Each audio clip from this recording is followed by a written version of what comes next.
နာရီမာရီယာမြန်မာပြည်ကိုတကယ်မချစ်ကြဘူးဗျကိုဂျိုးစီးပွားအတ္တအတွက်မြန်မာပြည်ကိုချစ်တယ်လို့လိန်နေကြတဲ့လူလိန်တွေပို့ပြီးတော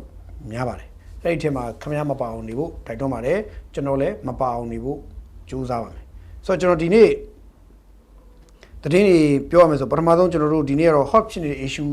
ကြီးတစ်ခုရှိတယ်ဒါပေမဲ့အဲ့ဒီ issue ကိုကျွန်တော်မပြောခင်မှာအဲ့ဒီလိုမျိုးစိတ်တော့ကရောက်စရာအကြောင်းအရာတွေကျွန်တော်တို့ကမပြောခင်မှာစိတ်ကြည်နူးစရာတွေပဲကျွန်တော်ရုပ်တံကိုစသိချင်တယ်ဒါကတော့အခြားမဟုတ်ပါဘူးကျွန်တော်တို့ပို့လည်းပြောရင်တော့စိတ်ကြည်နူးစရာရုပ်တံလို့ပြောပါဆိုတော့အခြားမဟုတ်ပါဘူးဒါ video file လေးကတော့အားလုံးလည်းမြင်ပြီးယူဆပါတယ်TikTok တွေပါတော့တက်နေတာဒီ video file လေးပါဒါကတော့ဘာလဲဆိုတော့ချမ်းမြေဆရာတော်ကြီးနဲ့ပါကျုပ်ဆရာတော်ကြီးနှစ်ပါးပေါ့နော်အဲ့ video file လေး TikTok မှာတက်တယ် Facebook social media platform တွေမှာတက်နေပါတယ်လွန်ခဲ့တဲ့3 ရက်လောက်တည်းစတက်နေတာပါကျွန်တော်အဲ့ဒီပါကျုပ်ဆရာတော်ကြီးနဲ့ချမ်းမြေဆရာတော်ကြီးရဲ့ဒီ video file လေးကြည့်ပြီးတော့ကျွန်တော်စိတ်ထဲမှာကြီးညိုစိတ်တွေတဖွာဖွာဖြစ်ပြီးတော့ဟိုဘယ်လိုခေါ်မလဲကျွန်တော်နှလုံးသားထဲမှာပါခလို့တော်တော်လေးကိုစိတ်ချမ်းသာမှုတွေတွေ့ရတယ်တစ်ချိန်တည်းမှာပဲစိတ်မကောင်းမှုတွေတွေ့ရတယ်စိတ်ချမ်းသာမှုဆိုတာကဘာလို့ဆိုကြည်ပြီးတော့ကျွန်တော်တို့မှာကျွန်တော်တို့ရဲ့ဘုရားဘာသာဖြစ်တော့ကျွန်တော်နှလုံးစိတ်မှာအေးချမ်းတယ်ကြည်ပြီးတော့တခါတည်းပြုံးပြီးကြည်နေအဲ့ခံစားချက်ပေါ့နော်ကျွန်တော်ဘယ်လိုပြောမှမသိတဲ့ခံစားချက်ကိုကျွန်တော်ရတယ်တစ်ချိန်တည်းမှာပဲစိတ်မကောင်းမိတာလည်းထပ်ရတယ်အဲ့ဒါဘာလို့ဆိုပါကျုပ်ဆရာတော်ကြီးရဲ့ချမ်းမြေဆရာတော်ကြီးဒီဆရာတော်ကြီးနှစ်ပါးကတတ်တော်အဖြစ်နဲ့တော်တော်ကြီးကြပါပြီပြောရတော့ဆရာတော်ကြီးနှစ်ပါးရဲ့တတ်တော်ကိုပြောရင်တပါးကတတ်တော်68နှစ်ရှိပြီတပါးက86နှစ်တပါးက80နဲ့ကျွန်တော်ရမမဆိုလို့တပါးက86နှစ်ရှိပြီတတ်တော်နော်ဆိုတော့တပါးက68တပါးက86ပေါ့နော်ဆိုတော့ချမ်းမြေဆရာတော်ကြီးကိုပါကျုပ်ဆရာတော်ကြီးကလက်ချီကာရောပြုပြီးတော့ပြောရင်ကျွန်တော်ကျမ်းမြေမှာပေါ့နော်လွယ်ကျမ်းမြေလို့ပြောတယ်ဆရာတော်ကြီးကကိုဟိုမှာဒီဆိုဖာပေါ်မှာထိုင်နေချမ်းမြေဆရာတော်ကြီးတော်68နှစ်ရှိပြီတဲ့ချမ်းမြေဆရာတော်ကြီးကဆိုဖာစတီပေါ်မှာထိုင်နေပါကျုပ်ဆရာတော်ကြီးကအောက်မှာယူလေးနဲ့အောက်မှာထိုင်ပြီးတော့လက်လေးချီးပြီးတော့တခြားရှောက်နေတယ်ဆိုတော့အဲ့ဒါကိုကြည့်ပြီးတော့ကျွန်တော်တို့ဗုဒ္ဓဘာသာရဲ့ကြည်နူးစရာကောင်းတဲ့မြင်ကွင်းလေးဖြစ်တယ်လို့ကျွန်တော်မြင်တာဒါကြောင့်မို့ဒါကိုကြည်နူးစေချင်တယ်ဒီဗီဒီယိုဖိုင်ကလည်းကျွန်တော် TikTok social platform တွေမှာအများကြီးတွေ့နေပါတယ် TikTok ပေါ့ social platform တွေအများကြီးမှာကျွန်တော်တို့မရဘူးခင်ဗျားတို့မြင်ရပါလိမ့်မယ်ဆိုတော့အဲ့မှာဆရာတော်ကြီးချမ်းမြေဆရာတော်ကြီးကပို့လိုက်ချမ်းမြေဆရာတော်ကြီးကလည်းတချို့ဟာတွေကနားတွေသိပြီးတော့မကြားတော့ချင်ပါတယ်ဘာကြောင့်ဆရာတော်ကြီးကအတန်နေတော်တော်လေးဝင်နေပါပြီပြောရင်တော့ချမ်းမြေဆရာတော်ကြီးဘာကြောင့်ဆရာတော်ပြောတာကိုသိမကြားတော့ဘေးကတယောက်ကပြောပြီးနေတာတွေ့ရတယ်အဲ့ဒီမှာချမ်းမြေဆရာတော်ကြီးဘာကြောင့်ဆရာတော်ကြီးကိုကြည့်ပြီးမိတ်တာပေါ့နော်အတန်နေတော်တော်အတန်နေဆရာတော်ကြီးဘာကြောင့်ဆရာတော်ကြီးအတန်နေဝင်ပြီးအတန်နေဗျာဆရာတော်ကြီးအတန်တစ်ဖြည်းဖြည်းနဲ့တိမ်ဝင်လာပါပြီတိမ်ဝင်လာတဲ့အခါတီတော့အဲ့ဒါကြီးကြောက်အတန်နေတော့မကောင်းတော့ဘူးဆိုတော့ကြည့်ပြီးတော့ဆရာတော်ကြီးတော့စိတ်မကောင်းသွားတယ်ဆရာတော်ကြီးပြောတဲ့စကားရှိတယ်ရိုးလေးပဲကျွန်တော်အတိအကျစကားလုံးတိကျမဟုတ်ဘူးမယ်လိုရင်းပြောရရင်တော့သူကလှုပ်ဆရာကြီးလှုပ်ခဲ့တာကြီးလည်းများပြီလှုပ်ပြီးလူအတွက်ပေါ့ဗျာကျွန်တော်ဗုဒ္ဓဘာသာဝင်တွေအတွက်လှုပ်ပြီးခဲ့တာကြီးလည်းများပြီတဲ့ကိုယ့်အတွက်လည်းကိုယ်လှုပ်အောင်ကျမ်းမာရေးစောင့်ရှောက်ကျမ်းမာရေးဂရုစိုက်ကိုယ်ကျမ်းမာရေးဂရုစိုက်တဲ့အဲ့လိုမျိုးလေးမှားတာတွေ့ရတယ်ဆိုတော့ဘာကြောင့်ဆရာကြီးကြတော့သူကဒီလိုမျိုးပြန်ပြောတယ်အဲ့မှာကျွန်တော်လိုရင်းလေးတွေပြန်ချောရင်တော့ဆရာကြီးကသူ့အင်္ဂလိပ်စာအခြေခံသင်ပေးခဲ့တာဒီချမ်းမြေဆရာကြီးအချင်းအစာသင်ပေးခဲ့တာဆရာတော်နဲ့တပြည့်တော့နဲ့ဆရာတော်ဖျားတပြည့်တော့နဲ့စတွေ့တယ်ဆရာတော်အသက်ဘယ်လောက်ရှိပြီလဲဆရာတော်မမီလာဖျားဆိုတော့ဆရာတော်ငါမမီတော့ဘူးထင်နေကွာဘာညာပြောချင်မင်းအသက်ဘယ်လောက်ရှိပြီတော့သူကမေးနေတာမျိုးပေါ့ဆိုတော့အဲ့တော့တပြည့်တော့28နှစ်ပါဖျားဆိုတော့ဟောဒါဆိုရင်ငါအသက်ကတော့အဲ့ဆိုရင်တော့90နဲ့sorry 39လာမသိအဲ့လို36ဆိုလားအဲ့လိုပြောတာကြားလိုက်တယ်အဲ့လိုစသဖြင့်ပေါ့ပြောရင်တော့ဆရာကြီးနှစ်ပါးရဲ့နှုစဉ်ခါတော့သူတို့ဒီကဘာကြီးဖျားကဘာကြီးစီပေါ့ကဘာကြီးပေါ့နော်ကဘာကြီးသာသနာနယ်မြေကြီးထဲမှာသူတို့တူပညာသင်ခဲ့ကြပုံရပါတယ်။ဘာပဲပြောဗုဒ္ဓစာပေတွေအတူသင်ကြားခဲ့ကြပုံရတယ်။အဲ့ဒီကနေမှဒီနေ့တစ်ချိန်မှာတင်ရှားကြော်ကြားတဲ့ဆရာတော်တစ်ပါးဖြစ်နေပါကျုပ်ဆရာတော်ကြီးဖြစ်လာတယ်။ချမ်းမြေဆရာတော်ကြီးကတော့တကယ်ကိုကျွန်တော်ဗုဒ္ဓဘာသာဝင်နေဆရာတော်ကြီးတန်ခါတော်ကြီးတွေမှာဒါထီကြီးဝါကြီးဆရာတော်တကယ်ကိုကြီးမားဆရာတော်ကြီးဖြစ်ပါတယ်။ဒီဆရာတော်ကြီးကိုတွေ့ရင်ဒီပါကျုပ်ဆရာတော်ကြီးကိုလည်းတော့လက်အုပ်ချီရှ िख ိုးရတယ်။ဘာလို့လဲဆိုသူ့တဲ့ဝါကြီးတပါကြီးတယ်ကျွန်တော်တို့ဗုဒ္ဓဘာသာမှာတစ်နေ့တစ်ရက်တစ်မိနစ်ကလေးစွန်းသွားရင်တော့ YouTube လေးသားဆိုနေရပါတယ်။သိချစ်စရာကောင်းတဲ့ကလေးလေးပါကျွန်တော်တို့ဖုန်းဝင်လဲဒါပါတော့ကျွန်တော်တဲ့တနာရီစောရောပဇင်းဖြစ်သွားရင်ကျွန်တော်အဲ့ပဇင်းရှိမှတင်မဖျားတယ်လို့ပြန်ချီရတယ်။ဘာကြောင့်လဲဆိုတော့ကျွန်တော်ငယ်ပြီမဲ့ကျွန်တော်တဲ့10မိနစ်စောပြီးတော့ရဟန်းပဇင်းပေါ့နော်ဦးစင်းဖြစ်သွားတယ်ရဟန်းဖြစ်သွားတယ်ပေါ့နော်။ဆိုတော့ရဟန်းဖြစ်သွားရင်ကျွန်တော်တို့ကလက်ပြန်ချီရတယ်လေးသားမှုဒါလေးတိတ်ကိုကြည်နူးဖို့ကောင်းတယ်အထက်အောင်လေးသားကြည်ညိုမှုတွေနဲ့တမိုးထားမှုတွေဗုဒ္ဓဘာသာဆိုတော့ဘာကြောင့်ဆရာတော်ကြီးအဲ့လိုရိုးချိုးလေးကြည်ပြီးတော့နှစ်ယောက်ဒီဆရာတော်နှစ်ပါးကိုကြည်ပြီးစိတ်ထဲမှာကျွန်တော်မှလေဒဇိမ့်စိတ်ကုသိုလ်စိတ်လေးတွေဖြစ်တယ်စိတ်ချမ်းသာမှုတွေဖြစ်တယ်ဆိုတော့ခင်ဗျားတို့လည်းအဲ့ဒါလေးကိုအဲ့ဗီဒီယိုဖိုင်လေးကိုကျွန်တော်ပြခြင်းအကြောင်းရစိတ်ချမ်းသာမှုတွေရစေခြင်းနဲ့စိတ်ပါကျွန်တော်တို့တစ်နှစ်ပတ်လုံးတစ်လျှောက်လုံးကျွန်တော်တို့တွေတောကတွေမောဟတွေ ဒေါသတွေလောဘတွေအတ္တတွေမာနတွေနဲ့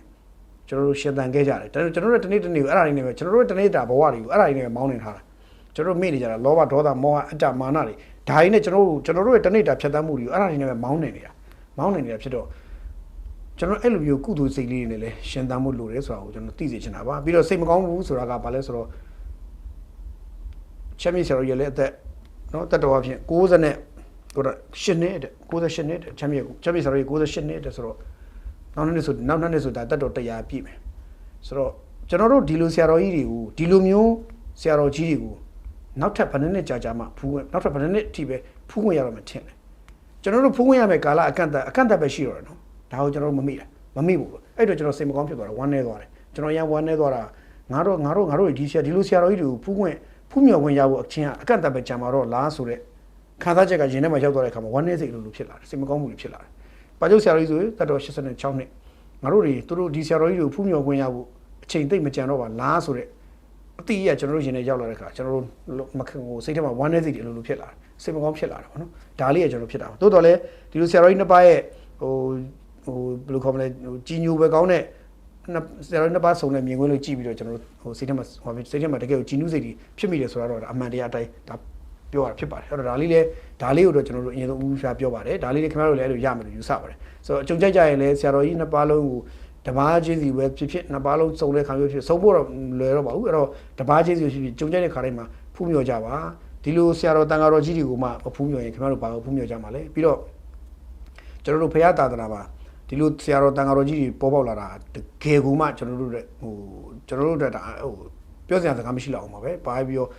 ဒါမျိုးဆရာတော်ကြီးတွေဖူးမြော်ကြပါများဖူးမြော်ကြပါပြီးတော့မစော်ကားကြဘူးစော်ကားတဲ့အပြစ်တွေသိကြီးပါတယ်ဒါကြောင့်မစော်ကားကြဘူးစော်ကားတဲ့လူတွေရဲ့အပြစ်တွေကဘယ်လောက်ကြီးလဲမင်းကိုယ့်ကိုပြန်ပြီးစမ်းစစ်ကြည့်ကြဖို့သိတယ်ပေါ့နော်ဆိုတော့မစော်ကားကြဖို့ပြီးတော့ဒီလိုဆရာတော်တန်ဃာတော်ကြီးကြည့်ပြီးတော့ကုသိုလ်စိတ်တရားစိတ်ကြီးညိုစိတ်တွေနဲ့ရှင်သန်ကြဖို့ပဲကျွန်တော်တို့တိုက်တွန်းပါတယ်ဒါကတော့ပထမဆုံးကျွန်တော်ဒီခုနဖွင့်ပြတဲ့ဟာလေးအတူလေးပါနောက်တစ်ခုကတော့ကျွန်တော်တို့ခုနပြောတဲ့စိတ်မကောင်းဖွယ်ရများစွာပါဝင်ပါသည်ဆိုပြီးတော့စတင်ကြီးညားမယ်အကြောင်းအရာလိုဖြစ်နေတယ်စိတ်မကောင်းဖွယ်ရများစွာ e-video finding ပေါ့ဗျာစိတ်မကောင်းဖွယ်ရများစွာပါဝင်ပါသည်လို့ကျွန်တော်တို့ပြောရမယ့်ကိစ္စပါအဲ့ဒါတော့ဘာလဲဆိုတော့လှိုင်းသားရမဖြစ်သွားတဲ့ကိစ္စပါလှိုင်းသားဘူကျုပ်လန်းကဒီ Twitter လို့အမည်ရတဲ့ဒီဆိုင်ပေါ့နော်ထဲဆိုင်ဘာညာစာအင်းဆောင် PC မျိုးစုံရောက်တဲ့ဆိုင်ပေါ့နော်အဲ့ဒီဆိုင်မှာဖြစ်သွားတဲ့ဖြစ်စဉ်လေးပါဒီဖြစ်စဉ်ကလည်းကျွန်တော်တို့အားလုံးဒီဖြစ်စဉ်ကိုကြည့်ပြီးတော့ကျွန်တော်တို့အားလုံးတကယ်ကိုonline မှာပေါ်လို့ရနေပါတယ်ခင်ဗျားတို့အားလုံးကျွန်တော်တို့ခင်ဗျားတို့တွေလည်း online မှာပေါ်လို့ရအောင်ပြောနေကြပါတယ်ဒါတွေခင်ဗျားတို့ပြောနေကြပြီးသားအကြောင်းမို့လို့ကျွန်တော်အများကြီးဘာပြောမှတော့မသိဘူးပေါ့ဆိုတော့ဒီဆိုင်နာမည်ကတော့ခုနအထည်ဆိုင်နာမည်ကတော့ Twitter သူဆိုတဲ့အထည်ဆိုင်နဲ့ store ဆိုင်ပေါ့နော်အဲ့ဆိုင်လိုင်းသားဘိုးချုပ်လမ်းမှာဖွင့်ထားတာအဲ့ဆိုင်ပိုင်ရှင်အမျိုးသမီးကနေပြီးတော့ခုနဒီကလေးချီထားတဲ့နောက်ထပ်အမျိုးသမီးတယောက်ကိုပေါင်6ရောက်နဲ့တက်နင်းပြီးတော့ဖြောင်းရိုက်နေတာပေါ့နော်ဖြောင်းရိုက်နေပြီးတော့ကလေးကိုပါဟောဖြစ်တဲ့သားတွေပေါ့နော်အဲ့ဗီဒီယိုပဲကလေးကိုပါသူကဟိုနေမကစားတွေပြောနေတဲ့ဗီဒီယိုဖိုင်ပေါ့ဒီဗီဒီယိုဖိုင်ကကျွန်တော်တို့အားလုံးရဲ့နှလုံးသားကိုလာပြီးရိုက်ခတ်ပါတယ်ကျွန်တော်အားလုံးနှလုံးသားကိုရိုက်ခတ်ပါတယ်အဲ့တော့ဘလို့ဖြစ်လဲလို့မေးရင်ဒါကိုကြည့်ရင်တော့ဒါကိုကြည့်ရမယ်ဒီဗီဒီယိုဖိုင်ပေါ့နော်ပေါင်မအဲ့လိုနင်းထားတယ်ရိုက်နေတဲ့ပုံတွေရှိတယ်ဒီဟာမျိုးပုံတွေရှိတယ်နော်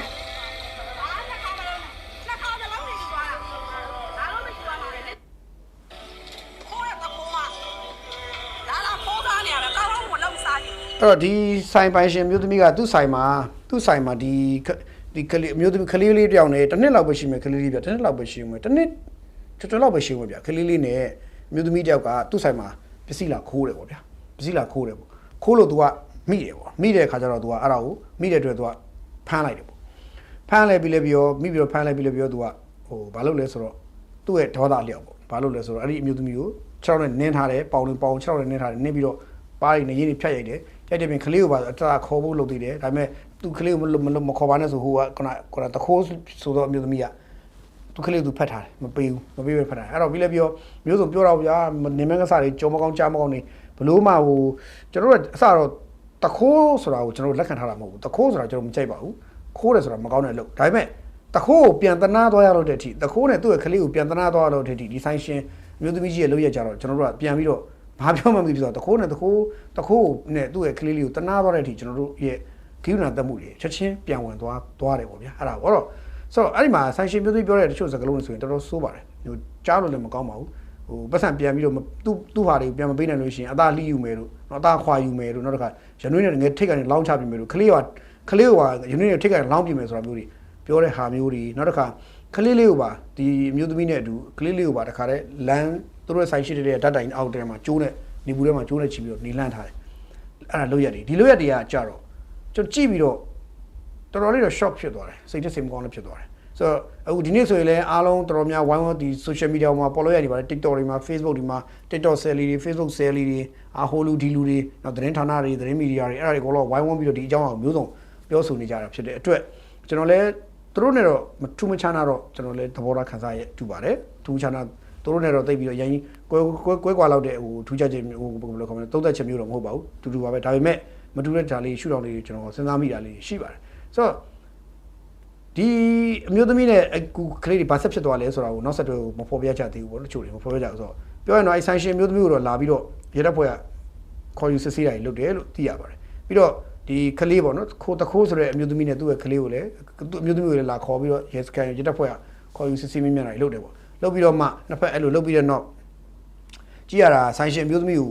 အမှုဖွင့်မယ်လို့ယူဆတယ်ပေါ့ဗျာယူဆရပါတယ်ဘာလို့ဆိုဖွင့်မလားမဖွင့်လားမသိဘူးဖွင့်မယ်လို့ယူဆရပါတယ်ဘာလို့ဆိုတော့သူလောက်သွားတဲ့လောက်ရက်ကဒီလိုင်သားမှာရှိတဲ့ဒီဗီဒီယိုဖိုင်ပြတ်သွားပြီးတဲ့နောက်မှာလိုင်သားမှာရှိတဲ့တချို့လူတွေတခြားသောအပြင်ကလူတွေကတော့ဒေါသတွေထွက်ကုန်ကြပြီဒီဆိုင်ရှင်မျိုးသမီးပေါ်ဒေါသထွက်ကြပြီပုံမှန်ဆိုရင်တခိုးကိုဒေါသထွက်ရမှာပုံမှန်ဆိုရင်တခိုးဒေါသထွက်မှာတခိုးကအခုမင်းသားပြဖြစ်မင်းသမီးပြဖြစ်သွားတာပေါ့ဗျာနော်တခိုးကမင်းသမီးဖြစ်သွားတဲ့ဇလန်ပေါ့ပုံမှန်ဆိုရင်တခိုးကိုဒေါသထွက်မှာမထွက်ဖက်နဲ့ဆိုင်ရှင်မျိုးသမီးပေါ်ဒေါသထွက်သွားတယ်တခိုးခိုးတာမှန်တယ်လေးတဲ့ခိုးတယ်ဟုတ်ပြီခိုးသွားတာတော့မှန်တယ်ဟုတ်ပြီခိုးတာတော့ तू မရှိလို့ခိုးတာဖြစ်နိုင်တယ်ဆင်းရဲလို့နွားပါလို့စုပ်ပြတ်တယ်လို့မစားဘလို့နီးနေပဲခိုး तू ကတခိုးကတော့တခိုးဟုတ်ပြီတခိုးတယောက်ကိုဖမ်းတယ်ဆိုရင်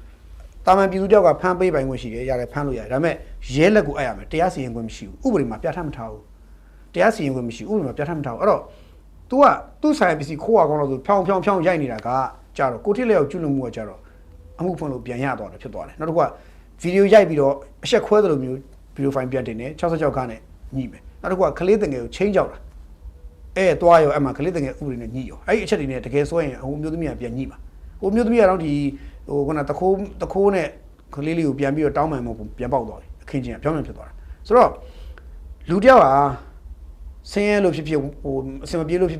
်သူများပစ္စည်းကိုခိုးစားတဲ့ဘဝမျိုးလဲရောက်သွားနိုင်တယ်ဘာလို့ဆိုတော့ကျွန်တော်တို့မြန်မာနိုင်ငံတမိုင်းမှာဘယင်းအောင်တခိုးဖြစ်ခဲ့ဘူးလေဘယင်းအောင်တခိုးဖြစ်တယ်တခိုးဖြစ်ခဲ့ဘူးလေခိုးစားသူများခင်းနေရတယ်သူများခင်းနေသူများယာခင်းနေအသီးတွေခိုးစားတဲ့ဘယင်းအောင်ကျွန်တော်တို့တမိုင်းမှာပေါ်ပေါက်ခဲ့ဘူးလေနော်ဆိုတော့ဘယင်းအောင်အချိန်နေမှာမဟန်လို့ထွက်ပြေးတင်းချောင်ရတဲ့စစ်ပွဲမှာဖြစ်တခုမှာပေါ့ဗျာသူတပည့်နဲ့ဆက်ပြတ်သွားလို့ရှိပြီးတော့လာရင်လည်းပျောက်သွားလို့ရှိပြီးသူအချိန်နေမှန်တဲ့ခါဘိုက်စားတဲ့ခါသူများအခင်းတဲ့ကိုပိုင်ရှင်မရှိမသိဘူးမဲ့သူများအခင်းနဲ့သွားခိုးစားတဲ့ဟာတွေကမြန်မာတမိုင်းမှာနှစ်ခုထက်မကရှိခဲ့ဘူးလေတော့ဆိုတော့ဟိုအဲ့ဘယင်မသိလို့အဲ့ယာခင်းပိုင်ရှင်တွေကဘယင်ကိုပြေးပြီးချဖို့ထိုးဖို့ကြည့်ဖို့ကြိုးစားတယ်ဘယင်ကပြန်ထိုးတယ်အဲ့ဒါမျိုးတွေလည်းဒါတမိုင်းမှာဖြစ်ခဲ့ဘူးဒါလည်းခဏကြောက်အဲ့တော့လူတယောက်ဟာဆင်းရဲလို့ဖြစ်ဘိုက်စားလို့ဖြစ်တခုကြောက်သူခိုးနိုင်ကြီးရှိကောင်းရှိလိမ့်မယ်ဒါပေမဲ့ခိုးတာမကောင်းဘူးခိုးတာလောက်အားမပေးအောင်ဒါပေမဲ့ဒီလိုခိုးတာဖြစ်နေတယ်အဲ့ဒီချိန်ကျရင်ဒီမျိုးသမီးလောက်ရမှာဆိုင်ရှင်မျိုးသမီးလောက်ရမှာကရှင်းတယ်ခိုးတဲ့လူကိုဖမ်းပြီးရဲလက်ကိုအပ်တယ်ကျမပစ္စည်းကိုခိုးရတဲ့အတွက်ရဲအနေနဲ့ဥပဒေရရေးယူပါလို့ပြောရင်ဒါပြီးသွားပြီဒါသူ့တာဝန်ပြီးသွားပြီအဲ့ဒါဆိုပြီးသွားပြီပြီးတော့ဗီဒီယိုလေးစားလည်းမလို့ဘူးရဲကိုအပ်လိုက်ပြီးနေပြီအဲ့ဆိုဟိုမျိုးသမီးနဲ့ကလေးကိစ္စလည်းကျွန်တော်တို့ဒီနေ့ဒီမှာအော်တော်နေမှဖြစ်သလိုဒီမျိုးသမီးနဲ့ကလေးကိစ္စပေါ့ကျွန်တော်တို့နှလုံးသားတွေမနာရဘူးပေါ့ဗျာအခုတော့နေတိုင်းကလေးလေးကတနာပါတယ်မောကြည့်ပြီးတော့ကလေးလေးမျက်နှာကိုလန်းကြည့်ခင်ဗျာတွားကြည့်ပါကလေးမျက်နှာကြည့်ကလေးလေးမောကြည့်သူ့ရဲ့အမေလို့ခေါ်မလားသူ့ရဲ့ဘာလို့ခေါ်မလားအမေပဲပြောလို့ရပါတယ်ဘာလို့နောက်ဆုံးအချိန်တွေကတည့်ရတော့မက်ခိုင်နေဝေးရတော့အဲ့ဒီတခိုးဆိုတဲ့အမျိုးသမီးနဲ့ကလေးလေးကိုဗီဒီယိုကောနဲ့မက်ခိုင်နေဝေးရပြောပြီးသားဖြစ်တဲ့အတွက်ပြောတော့မခိုင်နေဝေးသူ့ Facebook မှာလည်းတင်ထားပြီးဖြစ်တဲ့အတွက်ဒါတေချာတာကတော့ဒီကသားမိတာတေချာတယ်ဟိုအမျိုးသမီးကိုယ်တိုင်လည်းပြောပါတယ်သူကသားမိပါသူ့မှာအိမ်မှာကလေးတယောက်ကြံနေပါသေးတယ်ကလေးကျမရေးကြောင့်ခိုးရတာပါဆိုတော့သူပြောပါတယ်သူ့ရေးယူနေယူပါဆိုတော့မျိုးလေသူပြောပါတယ်ဘလို့ပဲပြောဒါသူ့ဘက်ကတော့သူ့ဘက်ကလည်းခိုးမိတာကိုသူဝန်ခံထားပါတယ်ဒီချိန်လေးမှာပဲဆိုတော့အခုကအဲ့ဒါပုံမှန်ဒီလိုပြီးသွားမယ်ကိစ္စမှာပြီးပဲအော်တောင်းနေဖြစ်ရရှာတယ်ပေါ့နော်ဆိုတော့ကလေးတကယ်ဥပဒေတွေရောအကုန်ညှိသွားနိုင်တဲ့ဇလန်းပေါ့နော်ဆိုတော့ဒါတွေကတော်တော်ဆိုးပါတယ်ဆိုတော့ကျွန်တော်တို့ဒီကိစ္စမျိုးကိုလူတွေကမကြိုက်ကြပါဘူးဆန့်ကျင်ကြပါတယ်ကန့်ကွက်ကြပါတယ်ဒါလည်းမှန်ပါတယ်ဒါပေမဲ့ဟိုကျွန်တော်တို့ဥပမာပြန်ပြောရရင်ကျွန်တော်တို့လွန်ခဲ့တဲ့20လောက်တော့ကျွန်တော်ကိုယ်တိုင်ဖမ်းခဲ့ရတဲ့တခုဖမ်းခဲ့ရတဲ့ဇလန်းတစ်ခုရှိပါတယ်ဟိုကန်တော်ကြီးတွေကဆိုင်ပေါ့ဗျာကျွန်တော်နေနေအလုပ်လုပ်နေနေအဲ့ဒီမှာကန်တော်ကြီးထဲမှာရှိတဲ့ဆိုင်ကိုတခုကဝင်ပြီးတော့ဝင်ခိုးတယ်ခိုးလဲပြီးတော့ဒီဘက်ကလုံခြုံရေးတွေရှိတဲ့ခါကျတော့တခုကလုံခြုံရေးရှိတဲ့ဘက်ဝင်ပြေးပဲနဲ့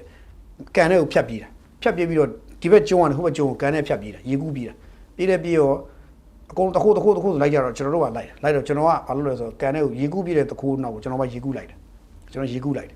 ကျန်တဲ့လူတွေကဟိုဘက်ကပြန်ပန်းဆောက်တယ်ဒါကြတော့ကျွန်တော်ရေကူးလိုက်ကျွန်တော်တော့ဘူးမှမရှိဘူးတခိုးလည်းကျွန်တော်နှစ်ယောက်ပဲရေထဲမှာတခိုးကလည်းနောက်ကလူပါထင်လို့ထင်ပါတယ်ကြောက်လန့်ပြီးပြေးတာရှိရတယ်ကျွန်တော်နောက်ကရေကူးလိုက်တုံကြီးကင်ရိုက်လိုက်တာပေါ့လိုက်တယ်လုတ်ကင်နေဆိုတော့လေကိုယ်အနေပြုရိုက်ဖို့ပါအဲ့ဒါနဲ့ပြီးလဲပြီးတော့တခိုးကနောက်ဟိုဘက်ကြောက်လို့ဟိုဘက်ကျုံလိုက်ရောက်ဟိုဘက်ကျုံကနေပြီးတော့ဟိုဘက်ကျုံကနေလူအုပ်ကြီးဝိုင်းဖမ်းလိုက်တယ်သူ့ဝိုင်းဖမ်းကျွန်တော်လည်းကျုံရေထဲပြန်တက်ပြီးတော့အဲ့မှာဝိုင်းဖမ်းတဲ့ခါမှာအဲ့ကျွန်တော်တို့မြန်မာတွေရဲ့ဓလေ့တော်မူမြန်မာတွေရဲ့အကျင့်ပေါ့တခိုးလို့ကြားရနေအဲ့ကောင်ဝိုင်းထိုးတာဒုံဝိုင်းထိုးတာကျွန်တော်တော့ဘာမှမလုပ်ရသေးဘူးအဲ့တခိုးမှာတခါလဲစုပ်ပြတ်တန်းတခိုးလို့အဲ့ကျွန်တော်ရေပေါ်တက်သွားကုန်းနဲ့ရေထဲနဲ့ကုန်းပေါ်တက်ပြီးတော့တက်လည်းပြီးအဲ့လူတကောလုံးဂျိုင်းနေလူကောင်တွန်းဖယ်ဟဲ့ခဏဖယ်ဆိုတော့ဖယ်ပြီးတော့ခင်ဗျားတို့သူ့ဘာသူတခိုးကိုခင်ဗျားတို့အဲ့လိုရိုက်ခွင့်မရှိဘူးဖယ်ဒါရဲလက်အားမှာဆိုပြီးတော့တခိုးလည်းကျွန်တော်ခင်ဗျားညီနေမညီခင်ဗျားထိုးရိုက်ခံရလိမ့်မယ်ရိုက်ခံကျွန်တော်လှုပ်ပေးလိုက်မှာဆိုတော့ကျွန်တော်ညီနေပါမယ်ဆိုโอเคခင်ဗျားအဲ့ဒါကောင်းမှလိုက်ခဲ့ဆိုကျွန်တော်လည်းလုံငုံရေးဖွဲ့နေပါတော့ကျွန်တော်ပေါင်းပြီးတော့မှရဲလက်အပ်ပေးလိုက်တယ်ကျွန်တော်ဆိုအဲ့တခိုးလက်ဖျားတောင်တစ်ချက်မတိုးခဲ့ဘူးဒါပေမဲ့တိုးတဲ့ကောင်တွေလည်းကျွန်တော်ဝင်တားလိုက်တယ်ဘာလို့ဆိုတော့ဒါဟာတခိုးတယောက်ကိုဖမ်းဖို့တော့ကျွန်တော်တို့နောက်ကနေပြီးတော့ကျွန်တော်တို့ကရှိတဲ့ tools ရိုက်စရာပုတ်စရာတစ်ခုခုတော့ယူသွားလို့ရပြီမဲ့တခိုးကအဖမ်းခံရတဲ့အချိန်မှာကျွန်တော်ရိုက်စရာအကြောင်းမရှိတော့ပြီးသွားပြီပေါ့နော်ကျွန်တော်တို့ညံပြူနေတာကျွန်တော်ပြန်ရိုက်လို့ရပြီမဲ့သူကအဖမ်းခံလိုက်ပြီဆိုတဲ့အချိန်မှာဝိုင်းပြီးတော့6နှစ်ကန်တိုးကျိတ်ရိုက်ပုတ်ဘယ်သူမှလုပ်ခွင့်မရှိပါဘူးဥပဒေမှာအဲ့လိုမပေးထားပါဘူးကျွန်တော်တို့ဆိုတော့ကျွန်တော်အဲ့ဒါကိုသိဖို့လိုတယ်ကျွန်တော်တို့လူအဲ့ဒါကိုမသိဘူးဟိုမျိုးသမီးကကြည့်ရတာ TikTok မှာတက်ပြီးတော့ Facebook မှာတက်ပြီးကြွယ်တာပေါ့သူကြည့်ရတာသူလည်းကြွားခြင်းစိတ်များသွားသလားမသိဘူးငါကတခိုးဖမ်းတာဘလို့ဖမ်းတာငါတခိုးဘလို့နိုင်ကျင့်မလဲသူ့ဘာသူပြကလေးလေးနဲ့နွမ်းပန်းနဲ့လာဖမ်းတယ်လို့သူအနိုင်ကျင့်ခဲ့တာသူ့ကိုသူဂုံစားလို့သူထင်ခဲ့သလားမသိပေမဲ့သူ့ရဲ့အဲ့ဒီလောက်ရက်ကပဲသူ့ကိုအခုပြန်ပြီးတော့အမှုပြန်ပတ်လောက်တဲ့အထိဖြစ်သွားစေနိုင်တာပေါ့နော်ဒါဟာသူပြန်ပြီးတော့စဉ်းစားဆင်ခြင်စရာကောင်းတဲ့ကိစ္စပဲပြီးတော့ဘေးနာကသူ့ဆိုင်ဝန်ထမ်းလေးတွေကလည်းဘုံမသိကိုမသိနဲ့ဝင်ကူးဖို့ကြိုးစားတယ်ရနွေးသွားကြိုးလိုက်ရနွေးနဲ့လောင်းမှကလေးပါရနွေးနဲ့လောင်းပလိုက်မယ်ဆိုတာကိုရနွေးကြိုနေပြီလို့ပြောတဲ့လူကပြောသည်တခါကျတော့လေရှုပ်လူငယ်လေးတွေကလည်းအချင်းနေသဘောတရားကိုနားမလည်ဘူးထင်ပါတယ်ငါဘလောက်မိုက်တယ်ဘာညာဆိုအမျိုးသမီးကလည်းသူ့ကိုယ်သူလည်းမိုက်ကုန်ကျွယ်ပြီးတော့ပြောသည်စသဖြင့်ပေါ့ဒါတွေကသိပြီးတော့မကောင်းဘူးပေါ့ဗျာအဲ့တော့နောက်ဆက်တွဲရတော့အခုဘာဖြစ်လဲဆိုတော့ဒီကလေးလေးနဲ့ဒီခိုးတဲ့အမျိုးသမီးပုံမှာအားလုံးစံပတိပေါ့စာနာတနာထောက်ထားမှုတွေဖြစ်ပေါ်လာပြီးတော့ဒီအမျိုးသမီးဆိုင်ရှင်အမျိုးသမီးကတော်တော်လေးဒေါသထုတ်ကုန်ကြဖြစ်သွားတယ်ပေါ့နော်ဆိုတော့ဒါကတော့ဒါတစ်ချက်ပေါ့နောက်တစ်ချက်ကကျွန်တော်နိုင်ငံမှာတရားဥပဒေစိုးမိုးရေးပေါ့တရားဥပဒေစိုးမိုးရေးကိုလူတွေကနားမလည်ပါဘူးနားမလည်တကယ်နားမလည်ပါဘူးတရားဥပဒေစိုးမိုးရေးကိုရဲတပ်ဖွဲ့ဝင်တွေကလည်းနေရာတိုင်းကိုမရောက်နိုင်ဘူးရဲတပ်ဖွဲ့ဝင်တွေကမြန်မာနိုင်ငံလုံးမှာရှိတဲ့ရက်ကွက်တိုင်းလမ်းတိုင်းကိုသူတို့မရောက်နိုင်ပါဘူးပြဿနာတစ်ခုဖြစ်ပြီးဆိုမှရဲကနောက်ကရောက်သွားတာပါနော်ကျွန်တော်ရုပ်ရှင်ကားများတဲ့အတိုင်းပါပဲရုပ်ရှင်ကားတဲ့အတိုင်းနဲ့သိမကွာပါဘူးနော်ရုပ်ရှင်ကားများတွေမှာသိရမလားရဲမြညုံတဲ့အဖွဲ့ကဟိုမှာမင်းသားထိုးကြိတ်တက်ပြက်လို့ပြီးသွားပြီဆိုမှရဲကပြောတယ်မလုပ်နဲ့မင်းတို့ပြည်သူဝိုင်းနေရဲထားပြီဆိုပြီးဝင်သွားတယ်လို့မျိုးအဲ့လိုပဲမြန်မာနိုင်ငံရဲတပ်ဖွဲ့လည်းဒီတိုင်းပါပဲသူတို့လည်းပြဿနာဖြစ်တဲ့နေရာတိုင်းကိုသူတို့နေရာတိုင်းသူမရောက်ပါဘူးဖြစ်ပြီးမှသူတို့ရောက်သွားတယ်ရေးယူတာရေးဖမ်းတယ်စီးတာသူတို့လောက်ကြတယ်ဒါပုံမှန်ပဲဘာလို့ဆိုတော့အချိုးစားပြောမယ်ဆို401ဖြစ်နေတာခံမှန်းကြီး401လောက်ဖြစ်တယ်လူ400ရဲတယောက်လောက်နှုံးနေဖြစ်နေတာခင်ဗျဘလို့တော့ထိမ့်မယ်ပေါ့နော်အချိုးစားအဲ့တော့မလွယ်ပါဘူးအဲ့တော့တရားဥပဒေစိုးမိုးရေးကိုကာဝယ်ဆောက်ရှောက်ခြင်းတဲ့လူတွေရှိရဲတပ်ဖွဲ့တွေဝင်အဲ့ဒါဆိုရင်ခင်ဗျားတို့ခုနတရားဥပဒေစိုးမိုးရေးကိုကာဝယ်ဆောက်ရှောက်ပြီးသားဖြစ်မယ်ဒါတစ်ချက်နောက်တစ်ခုကအခုရှိတော့ဗျဆောက်ရှောက်ဖို့သွားပါမဆောက်သွားတော့ဆောက်ရှောက်ဖို့သွားရတယ်ဟိုလေးကရှောက်ဆောက်တယ်ဖြစ်ကုန်မယ်တို့ကြာဆောက်ရှောက်ဖို့သွားရင်ရှောက်ဆောက်တယ်ဖြစ်ကုန်မယ်နော်ကြည့်လို့ပေါ့အဲ့တော့တားတယ်ခုသတိထားပါနော်ဆိုတော့တရားဥပဒေစိုးမိုးရေးကိုလူတွေကသိချာမသိကြဘူးသိအောင်ကျွန်တော်တို့လုပ်ရမှာအများကြီးရှိပါတယ်ကျွန်တော်တို့ရဲ့လုပ်ပိုင်ခွင့်ကဘာလဲလူတို့ရဲ့နေရပိုင်ခွင့်ကဘာလဲလုပ်ပိုင်ခွင့်ကဘာလဲဆိုတော့လူတို့ကသိချာသိဖို့လိုတယ်ဒီတရားဥပဒေနဲ့ပတ်သက်တဲ့ awareness တွေပေါ့အများကြီးသိဖို့လိုတယ်ပေါ့နော်လူတိုင်းသိဖို့လိုတယ်ပြန်တက်ပါသည်ဆိုတော့ပုံကိုယ်တွေပဲလေတရားဥပဒေစိုးမိုးရေးကိုကောင်းကောင်းနားမလဲပါဘူးလူတယောက်ကကိုနေမင်းကစားဆဲပလိုက်မယ်ဒါက तू ကငါဆဲလိုက်ပလိုက်ပြီးငါကောင်ရတယ်ပြီးတော့ဆဲပလိုက်ပြီးဆိုပြီးတော့ तू ဟုတ်ပြီထင်တာကိုယ့်ဘက်ကပြန်မှုဖွင့်ရင်အဲ့ဒါခံရမယ်ဆိုတော့ तू မသိဘူးတကယ်မသိဘူးကျွန်တော်တို့ဆရာလူတယောက်ကြောင်တပုတ်လေးရေးပလိုက်မယ်ပြောပလိုက်မယ် social media ပေါ်ကနေပေါ့နော်ပြောပလိုက်မယ်ဒါပေမဲ့အဲ့ဒါအမှုဖွင့်ခံရမယ်ဆိုတော့မသိဘူးကျွန်တော်တရားဝင်မီဒီယာတွေကမှလွဲကျန်တဲ့လူတွေကလူတယောက်ရဲ့အကြောင်းအဖွဲ့အစည်းတစ်ခုအကြောင်းလုပ်ငန်းတစ်ခုအကြောင်းရေးတဲ့အခါမှာတရားဝင်မီဒီယာတွေတောင်စီးနေကန်းနဲ့လုပ်နေတဲ့အချိန်မှာတာမန်ပြည်သူကလှုပ်ရှင်လုပ်လို့မရပါဘူးဆဲချင်ဆဲလို့မရပါဘူးရိုက်ချင်လှုပ်ရှင်လို့မရပါဘူးအဲ့ဒါတွေသိဖို့လိုပါတယ်နောက်တစ်ခါဒီကိစ္စမှာကလေးငယ်နဲ့ဒီမိခင်ပေါ့နော်အဲ့ဒီတခိုးလုတ်တဲ့မျိုးသမီးတခိုးဖြစ်သွားတဲ့တခိုးကနေမှမင်းသမီးဖြစ်သွားတဲ့အမျိုးသမီးပေါ့အဲ့ဒီမျိုးသမီးနဲ့ပတ်သက်အားလုံးစံပတိဖြစ်ပြီးတော့ဒီကလေးကိုကာဝယ်ဆောက်ရှောက်မယ်ကလေးတင်ငယ်ဥပဒေကာဝယ်ဆောက်ရှောက်မယ်ဆိုပြီးတော့လိုက်ပြီးတော့ pride ဖွဲ့စည်းတဲ့ဒီမျိုးသမီးရှိတဲ့နေရာကိုတွားကြလာကြတယ်ရှိပါတယ်တွားကြလာတဲ့အခါကျတော့ pride ဖွဲ့တွေတွားကြတယ်ကလေးကိုဝိုင်းကူကြတယ်အခုဆိုရင်ဒီမျိုးသမီးနဲ့ကလေးကပတ်စံတွေအလူငွေတွေအများကြီးရလာကြပါတယ်မခိုင်နေဝင်ရလဲသူကိုယ်တိုင်ကာဝယ်ဆောက်ရှောက်မယ်တွေပဲလှုပ်လာတယ်ဆိုတော့ဒီမျိုးသမီးပေါ်မှာကုညီဆောက်ရှောက်မှုတွေအများပြတော့ရလာလိမ့်မယ်သူတို့ရဲ့10နံပါတ်မှုကနေပြီးတော့10နံပါတ်မှုကနေပြီးတော့ဒါလေးအတိုင်းတစ်ခုသူတို့ကာကွယ်နိုင်မယ်ပေါ့ဗျာနောက်တစ်ခုကဒီဆိုင်ရှင်ရဲ့ဒီဗီဒီယိုဖိုင်တစ်ခုကြောင့်ဆိုးကျိုးတွေဆိုင်ရှင်မှာတက်ရောက်သွားသလိုကောင်းကျိုးတွေကတော့ဒီ ခိုးတဲ့အမျိုးသမီးနဲ့ကလေးပေါ်မှာလည်းတွားတက်ရောက်တာတွားတွေ့ရတယ်ဒါကကျွန်တော်တို့ social media ရဲ့အင်အားတွေပါ power တွေပါကြောက်စရာကောင်းတဲ့အင်အားတွေပါနေချင်းကြချင်းဟိုလူစုကလူကောင်းဖြစ်သွားတယ်လူကောင်းလူစုပဲဖြစ်သွားတယ်ဒါမျိုးတွေလည်းဖြစ်သွားတယ်တခိုးကလူကောင်းဖြစ်ပြီးလူကောင်းတခိုးနဲ့ဖြစ်တယ်စသဖြင့်ဒါကိုယ့်ရဲ့အပြုတ်မှုတွေပေါ်မှာကိုယ့်ကိုပြန်ပြီး social media ပေါ်မှာတက်လာတဲ့ video file ကိုကြည့်ပြီးတော့လူတွေကအဆုံးဖြတ်သုံးသပ်ပေးသွားကြတာဖြစ်တဲ့အတွက်ကျွန်တော်တို့ဖုန်းတွေပေါ်မှာကိုင်တဲ့ကျွန်တော်တို့ဖက်ကိုင်တဲ့ဖုန်းတွေကိုသတိထားပါဆိုတာကျွန်တော်အမြဲပြောတယ်အဲ့ဒါပါအဲ့ဒါကြီးလည်းပါပါတယ်เนาะအဲ့တော့တခါဒီနေရာမှာဒီတခိုးလုတ်တဲ့အမျိုးသမီးနဲ့သူ့ရဲ့ကလေးလေးပေါ့နော်ကလေးလေးပေါ့ကလေးလေးနဲ့ပတ်သက်လို့ရှိရင်ဘာဖြစ်လဲဆိုတော့ဟိုအခုမိုက်ထိုးမီဒီယာတွေပေါ့မိုက်ထိုးမီဒီယာဆိုဥပမာဆိုမြန်မာ celebrity တို့မြန်မာ celebrity တို့เนาะဟို Sunday တို့ 8 day တို့เนาะပါလဲဟိုMQ တို့ဘာလို့များစသဖြင့်ပေါ့အဲ့မိုက်ထိုးမီဒီယာတွေပေါ့နော် popular အနုပညာတို့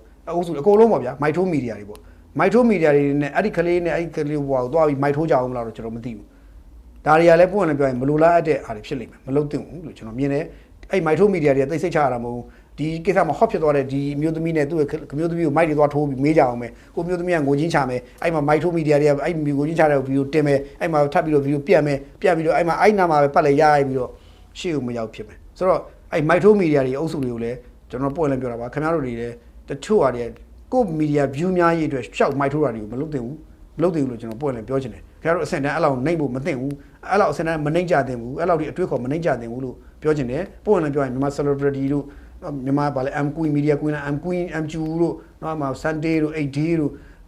ဗာလဲ popular နုပညာတို့နောက်ဘာရှိသေးလဲဗျာဟိုဗာလဲ Happy တို့ဘာဒီမျိုးစုံပေါ့ဗျာအစုံများ media ဘာတွေမှမသိဘူးအဲ့ media ပေါင်းများသွားပေါ့အဲ့နုပညာ မိုက်ထိုး media အုပ်စုခင်ဗျားတို့လည်းဆင်ခြင်ကြဖို့လိုတယ်ဒါမျိုးတွေတော့မိုက်မထိုးသင့်ဘူးပြောရင်တော့တကြနေတိုင်းနဲ့ဟိုခိုးတဲ့မျိုးသမီးကိုတခိုးကိုကတော့အားပေးသူလည်းပြန်ဖြစ်ပါတယ်ဆိုတော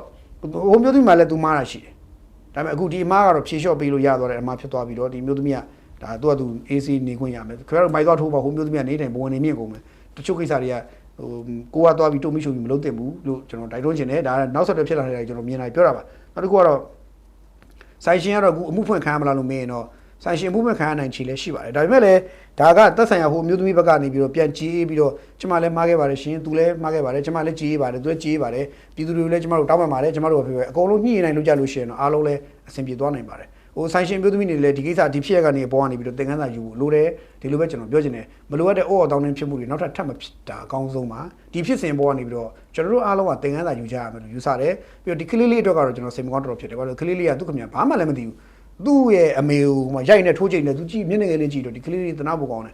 ကလေးတော့တော်တော်သနာဖို့ကောင်းတော်တော်သနာဖို့ကောင်းတယ်ဘာမှဆိုင်ကြမကလေးပါဂျမ်းညက်ပါတယ်ဒါပေမဲ့ဟိုအမျိုးသမီးကလည်းတော်တော်ရက်ဆက်တယ်ကလေးကိုပါကြိုးတုပ်တယ်ဆိုတာတော်တော်ရက်ဆက်တယ်လို့ရသူ့မှာသားသမီးရှိရင်ကိုချင်းစားတတ်ရမယ်ဗျကိုချင်းစားတတ်ရမယ်နော်ပြီးတော့ကျွန်တော်တို့ကဒါမျိုးတွေကခေါ်ယူဆုံးမပြီးတော့နောက်ဆုံးများသူ့ပစ္စည်းခိုးတယ်ဘယ်လောက်တန်မှမဟုတ်လ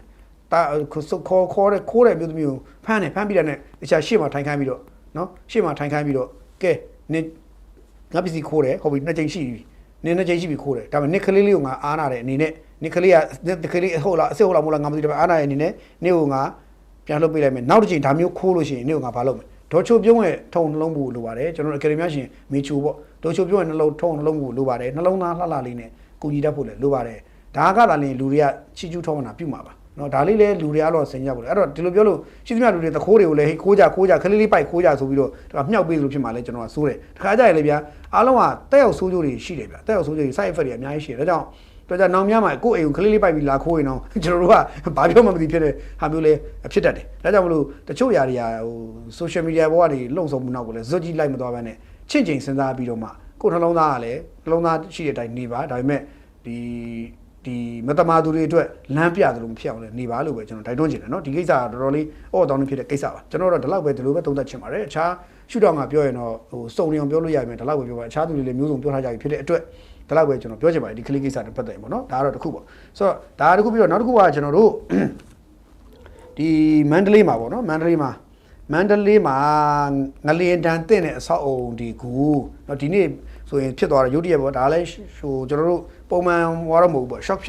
ဖြစ်သွားတာပေါ့နော်တကယ် shop ပါကျွန်တော်လည်းကြားရတဲ့ခါတော်တော်လေးစိတ်မကောင်းစရာပဲပေါ့နော်ဆိုတော့မန္တလေးမှာငလျင်တန်တင့်တဲ့အဆောက်အုံတွေကိုပြန်ပြီးတော့ဒါဖြိုးဘယ်လိုခေါ်မလဲပြိုတဲ့အဆောက်အုံတွေပြက်နေတဲ့အဆောက်အုံတွေပေါ့နော်အဲ့ဒါတွေမန္တလေးချိုင်းသာမြို့နယ်အောင်နှိုင်းရိပ်သာအနောက်ရက်ကွက်အကွက်မှန်961 33နဲ့34လမ်းကြား85 86လမ်းကြားမှာရှိတဲ့မလွန်ဆေးရုံဝင်းအတွင်းမှာရှိတဲ့ဒါငလျင်တန်တင့်ထားတဲ့အမြစိမ်းတက်ခုကန်ဆိုတဲ့တက်ခုကန်ကိုသူက10ရက်ညနေဖြိုချဖို့ကြိုးစားတယ် ဖြိုချဖို့ကြိုးစားနေတဲ့အချိန်မှာပဲဖြစ်ချင်တော့အဲ့ဒီ10ရက်နဲ့ဖြိုတဲ့အဲ့အဆောက်အဦကပြိုပြီးတော့ဘေးကအိမ်ပေါ်တွားပြီးပြီးတော့ဘေးကအိမ်ပေါ်ပြီးပြီးတော့ဘေးကအိမ်ပေါ်တွားပြီးပြီးတော့အဲ့ဘေးကအိမ်မှာနေတဲ့လူတွေပါအကုန်တွားပြီးမိနေလို့ပိတ်မိကုန်လို့အကုန်ဒုက္ခရောက်ပြီးတော့ဝေယုံသုံးရဖြစ်သွားတဲ့ဇလန်းလေးတစ်ခုနော်အဲ့ဒါလေးတွေဖြစ်သွားပါတယ်အဲ့ဖြစ်တယ်ဖြစ်သွားတော့အကုန်လုံးလန့်ဖြန့်ကုန်တယ်ပေါ့နော်ဒီနေ့ဖြစ်တာပါဒီနေ့နေ့လေ2 နာရီ 40လောက်မှာဖြစ်တာပါဖြစ်ပြီးတော့ဒီနေ့ညနေ6 နာရီခွဲလောက်မှာတော့အဲ့အောက်မှာပြိမိနေတဲ့ဟိုအသက်60ရွယ်အမျိုးသားကိုပြန်လဲကဲထုတ်နိုင်ခဲ့တယ်တဲ့ကံကောင်းတာပေါ့ဗျာပြောရင်ကံကောင်းတော့အဲ့လိုပြီးသွားတော့သူပြန်ကြည့်တော့10ရက်တိုင်းနဲ့ပြီးမိသွားတော့အကုန်လုံးအိုးတောင်းနေတဲ့အတင်းကဲတာအောက်ကနေလာကျွန်တော်တို့ပြီးမနေကဲကြပါမှန်းအောင်အော်တာပေါ့ဗျာခင်ဗျလန့်တာပေါ့ငလင်ကြောင့်မန္တလေးသားတွေစိတ်တော့ကတွေရောက်နေတဲ့အချိန်မှာငလင်ကြောင့်ပြိုကြတဲ့အဆောက်အဦဖြိုရင်းနဲ့အဲ့ဒီအဆောက်အဦကဘေးအိမ်ကိုပြိုကျသွားတယ်ဆိုဇလန်းအဲ့ဒါတွေကမန္တလေးမှာတကယ်ရှိတယ်ဗျအဲ့တော့အကုန်လုံးကမန္တလေးငလင်ကြောင့်ဖြစ်သွားတဲ့ဇလန်းတွေအထွတ်မှာအားလုံးကဒီကိုယ့်အဆောက်အဦတွေကပြိုနေပေမဲ့အခြားအဆောက်အဦတွေကမပြိုသေးတဲ့အဆောက်အဦရှိတယ်ကိုယ့်အဆောက်အဦဖြိုကြဟိဆိုရင်ပြဿနာတက်ကုန်တာရှိတယ်မန္တလေးမှာအဲ့ဒါမျိုးတွေအများကြီးရှိတယ်အဲ့တော့ဘေးအိမ်တွေကကျတော့ကိုယ့်အရာအကောင်မင်းတို့အိမ်ဖြိုကပါငါအိမ်မှာထိတယ်ဆိုတာမျိုးခင်ဗျာရှင်းလို့မရတဲ့ဇလန်းတွေမန္တလေးမှာတပြုံကြီးပဲအခုအဲ့လိုဖြစ်တော့အခုလည်းအဲ့တဲ့တစ်ခုပါပဲအဲ့တော့ပြိသွားတော့ဟိုအောက်ကလူကမသေးလို့ပေါ့ဗျာဝိုင်းကယ်နိုင်ခဲ့လို့သေတာသေသွားခဲ့ရင်ဒီဘက်ကအိမ်ကလူကအမှုကပါအောင်မယ်နော်အခုလည်းဒါသူတို့တာဝန်ယူဖြည့်ရှင်းပေးရပါတယ်အမအဲ့အမျိုးသားကိုကယ်ထုတ်နိုင်ရအောင်ဝိုင်းကယ်ရတယ်ပေါ့နော်ကယ်ထုတ်တဲ့ခါကျတော့ဥကောင်းတဲ့ဒရောင်စစ်ပုံးပေးတာရှိတယ်တဲ့ကျိုးပဲ့သွားတာမျိုးကြီးတော့မရှိဘူးပေါ့ဗျာအဲ့တော့အခုတော့သူ့မန္တလေးစိန်ကိုပို့ထားတယ်ပြောရင်တော့အဲ့ဒီပြိသွားတဲ့လူထုတ်ဖို့အတွက်ကိုလည်းတော်တော်လေးဝင်ရထိုင်ခက်တယ်ပေါ့နော်ပြောရင်တော့ဟိုတော်တော်လေးဟိုခက်ကဲကယ်လဲရတယ်လို့ပြောတယ်မဟုတ်ရင်ဒီနေ့နေချင်းမကယ်နိုင်တော့နေ့လောက်ဆိုတင်းများတည်မလားမသိဘူးကံကောင်းတော့ပေါ့နော်အဲ့တော့ဒါလည်းဖြစ်စဉ်မှာအဲ့တော့ခုနအဲ့ဒီဘာတက်ခုကလည်းခုနတက်ခုကနာမည်တော့မိနေခုနဗာလဲမြစိမ့်ဆိုတက်ခုကအဲ့တက်ခုကပိုင်ရှင်တဲ့သက်ဆိုင်ရာတာဝန်ရှိသူတွေကတော့သူများအိမ်ကိုသွားဖြိုမိဆိုပြီးတော့အဲ့ဒါပါရောအောင်မယ်သေလူပါတခါဖြစ်အောင်မယ်ဆိုတော့ခုတော့မသေးလိုက်ဘူးအစာအုပ်ဘိုးပဲပြန်ရောတာဖြစ်လိမ့်မယ်ပေါ့ဒီလောက်ပဲဖြစ်သွားဘူးနော်ဆိုတော့ဒါမန္တလေးမှာဒီနေ့ဖြစ်သွားတဲ့ဇလန်းလေးတစ်ခုပါဒါလေးမန္တလေးကိစ္စလေးကျွန်တော်ဒီနေ့ထည့်ပြောတာပါနောက်တစ်ခုကကျွန်တော်တို့ဘာထပ်ပြောဖို့ရှိလဲဆိုတော့ကျွန်တော်တို့ဒီဘယ်လာရုစ်ကိစ္စလေးပြောပါမယ်ဘယ်လာရုစ်ကအချောင်းပေါ့ဘယ်လာရုစ်ကအမျိုးသမီးလေးတယောက်ရှိတယ်ခင်ဗျားတို့မှတ်မိကြအောင်မကြားဖြတ်နဲ့ရောထွေရောက်လာပြီးတော့ကြားဖြတ်နဲ့ရောထွေရောက်လာပြီးတော့ကြားဖြတ်အောက်မှာပေါ့ဗျာတေသွားတဲ့အခုကလီသားတွေဘာတွေထုတ်ရောင်းခံရတယ်ဆိုတာဟာမျိုးပေါ့နော်ဆိုတော့အဲ့ဒီကိစ္စပေါ့နော်အဲ့ဒီကိစ္စနဲ့ပတ်သက်လို့ထိုင်းဘက်ကအခုထုတ်ပြန်လာတဲ့သတင်းကတော်တော်ထူးခြားတဲ့သတင်းမှာအဲ့ဒါဘာလဲဆိုတော့ထိုင်းဘက်ကထုတ်ပြန်တာကထိုင်းဘက်က CCTV မှတ်တမ်းတွေနဲ့တကွာသူထုတ်ပြန်တယ်ဘယ်လာရုစ်မော်ဒယ်လေးဖြစ်တဲ့ Vera Crop ဆိုတဲ့အမျိုးသမီးပေါ့နော်အဲ့ဒီအမျိုးသမီးကနော်စက်တင်ဘာ20ရက်နေ့တုန်းကထိုင်းနိုင်ငံနေရန်ကုန်မြို့ကိုပိုင်သဘောဆန္ဒနဲ့ထွက်ခွာသွားပါတယ်တဲ့သူ့ရဲ့ CCTV မှတ်တမ်းမှာထိုင်းနိုင်ငံသူရောက်လာတာမှန်တယ်ထိုင်းနိုင်ငံရောက်လာပြီးတော့ဘန်ကောက်လေဆိပ်ကနေရန်ကုန်ကိုထပ်ပြီးတော့ထွက်ခွာသွားတယ်ဆိုတာစက်တင်ဘာ20ကထွက်ခွာသွားတယ်ဆိုတော့ CCTV မှတ်တမ်းတွေပြတယ်အဲ့မှတ်တမ်းတွေမှာသူ့ရဲ့သဘောဆန္ဒနဲ့ထွက်ခွာသွားပြီးတော့ဘယ်သူကမှပြန်ပြီးဆွဲတာမရှိလို့သူ့ဘေးနားမှာဘယ်သူမှလည်းမရှိဘူးပေါ့ပြောချင်တာတော့ဒီအမျိုးသမီးကသူ့သဘောဆန္ဒနဲ့သူ့ဟာသူထိုင်းကိုရောက်လာတယ်ပြီးတော့မြန်မာလူကုန်ကူးမှုတွေရှိတဲ့ကြားဖြန့်ကလုတဲ့နေရာရှိတဲ့နေရာကိုဒီမျိုးသမီးကသူ့သဘောသူသွားတယ်ဘယ်လိုသွားလဲဆိုတော့ဘန်ကောက်ကနေရန်ကုန်လေဆိပ်ကိုသွားတာလို့ဆိုပြီးတော့ပြောတယ်သူအထောက်ထားတဲ့ဗီဒီယိုတွေ CCTV မှတ်တမ်းပြရတော့ပြဿနာဘာဆက်ဖြစ်လဲလို့မေးတော့ဒီမျိုးသမီးကအသက်ခံထားရတယ်လို့သိထားတယ်အားလုံးကနော်အသက်ခံထားရတယ်အသက်ခံရတဲ့အပြင်ရိုးသက်ခံရရင်တော့မပြောလို့ပေမဲ့ပြဿနာကအဲ့ဒီမျိုးသမီးကဟိုခန္ဓာကိုယ်အစိတ်ပိုင်းတွေကိုထုတ်ယူပြီးတော့သက်ခံရတာအဲ့ဒီအစိတ်ပိုင်းထုတ်ယူရောင်းခံရတော့ရောင်းသက်ခံရတာကျွေးကြားဖြန့်အုပ်စုတွေကသူတို့ခိုင်းတာမလုပ်တော့တဲ့ခါမှာကြည့်ရလူတွေကိုသူတို့ရှင်းပြရင်လူရဲ့ဟိုကိုရင်းကလီသားတွေပေါ့ဖြုတ်ရောင်းပလိုက်တဲ့ဟာမျိုးတွေဗာလှုပ်တာပေါ့ဗျာအဲ့ဒါမျိုးလှုပ်ပြီးတော့ဖြစ်တော့အဲ့တော့ထိုင်းရက်တက်ဖွဲ့ကအဲ့ဒါကိုရှင်းတော့တာပြီးတော့မြန်မာကတာဝန်ရှိသူတွေနဲ့အဲ့ဒါကိုပူးပေါင်းပြီးတော့နှစ်ဖက်စစ်ဆေးတာပေါ့နော် CCTV မှတ်တမ်းတိုက်စစ်တယ်မြန်မာဘက်ချန်သူတို့ဘက်ချန်ဟိုဘက်ဒီဘက်အပြန်အလှန်စစ်ဆေးမှုတွေလုပ်တယ်ဆိုပြီးတော့ထိုင်းဘက်ကထိုင်းတော်ဝင်ရက်တက်ဖွဲ့တာဝန်ရှိသူတွေကမီဒီယာတွေနဲ့နော်အော်တိုဘာ19ရက်ကထုတ်ဖော်ပြောကြားလိုက်တာနော်ထုတ်ဖော်ပြောကြားလိုက်တဲ့အတွက် CCTV မှတ်တမ်းတွေဟာကိုထုတ်ဖော်ပြောကြားလိုက်တဲ့ခါကျတော့ကျွန်တော်တို့ဗာပြောမှာဆိုမြန်မာဘက်မှာတာဝန်ရှိတယ်ဖြစ်လာအဲ့ဒီမျိုးသမီးကိစ္စဆိုတော့မြန်မာဘက်တာဝန်ရှိတယ်လို့ပြောရရင်မြန်မာဘက်ကကြတော့စက်တင်ဘာ12ရက်မှာဘန်ကောက်သုဝဏဘူမိလေဆိပ်ကိုရောက်တယ်20ရက်မနေ့မှာတော့ဘန်ကောက်ကနေပြီးတော့မနေ့9:20လေးနဲ့ရန်ကုန်ပြည်ဆိုင်လေဆိပ်ကိုသွားပါတယ်ဆိုပြီးပြောတယ်အဲ့တော့ရန်ကုန်ပြည်ဆိုင်လေဆိပ်ကိုရောက်လာခဲ့တယ်ဆိုတော့မှတ်တမ်းတစ်ခုကရန်ကုန်ဒီကျွန်တော်တို့မြန်မာဆိုရမှာထုတ်ရတော့မယ်သူဖြစ်လာတာပေါ့ဆိုတော့ဘယ်လာရုစ်နဲ့မြန်မာနဲ့လည်းနိုင်ငံချစ်ကြည်တွေကရှိနေပြီးသားဆိုတော့ဘယ်လာရုစ်ဘက်ကလည်းဒီကိစ္စကိုမေးမှာပဲမေးရင်မြန်မာဆိုရတာဝန်ရှိသူတွေနိုင်ငံခြားရေးဝန်ကြီးဌာနလူတွေပြည်ထောင်စုလူတွေနော်တက်မတော်ဘက်ကတော့အလောက်ကြီးမဟုတ်ဘူးတက်မတော်ဘက်ကလူတွေနေဘက်ကူအောင်ပေါ့အဲ့ဒါတွေအကုန်လုံးကပေါင်းပြီးတော့ဒီဘယ်လာရုစ်မျိုးသမီးလေးလေဆိပ်ကိုဝင်လာတာနဲ့လေဆိပ်ကနေပြီးတော့ဘယ်ဟာနဲ့ဘယ်လိုထွက်သွားလဲဆိုတာတွေကိုမှတ်တမ်းတွေပြန်ပြီးတော့သူလိုက်ပြီးတော့ data ပြန်လိုက်ပြီးတော့ဒါဘယ်လာရုစ်ကိုပြန်ပေးရလိမ့်မယ်မပေးရင်ဘယ်လာရုစ်နဲ့မြန်မာနိုင်ငံခြားမှာဘာပဲပြောအဖုတလီတော့နင်းငယ်ဖြစ်နိုင်ကြတော့ရှိတာပေါ့ဗျာဟိုဘာမှမဖြစ်ဘူးဆိုမဲ့နင်းလေးတော့စိတ်ထဲမှာတော့ဟိုဘလို့ကြီးလဲကွာဆိုမျိုးတော့ဖြစ်သွားနိုင်တာပေါ့ဟိုဆိုလိုတာကနှစ်နိုင်ငံဆက်ဆံရေးကတော်တော်ကောင်းနေတဲ့အချိန်မှာဒီဘယ်လာရုစ်အမျိုးသမီးတယောက်မော်ဒယ်တယောက်ပေါ့နော်ဘယ်လာရုစ်မှာလူသိထင်ရှား ဖြစ်တဲ့ model တယောက်ပေါ့နော် model တယောက်ဆောင်တယောက် model တယောက်ပေါ့နော်model ဆိုတော့တယောက်ပေါ့ဆိုတော့ဆိုတော့အစ်စ်တော့မဟုတ်ဘူးပေါ့နော်သူပြိုင်ပွဲဝင်ဆိုတော့တယောက်ကဒီကြားဖြန့်နေရဲ့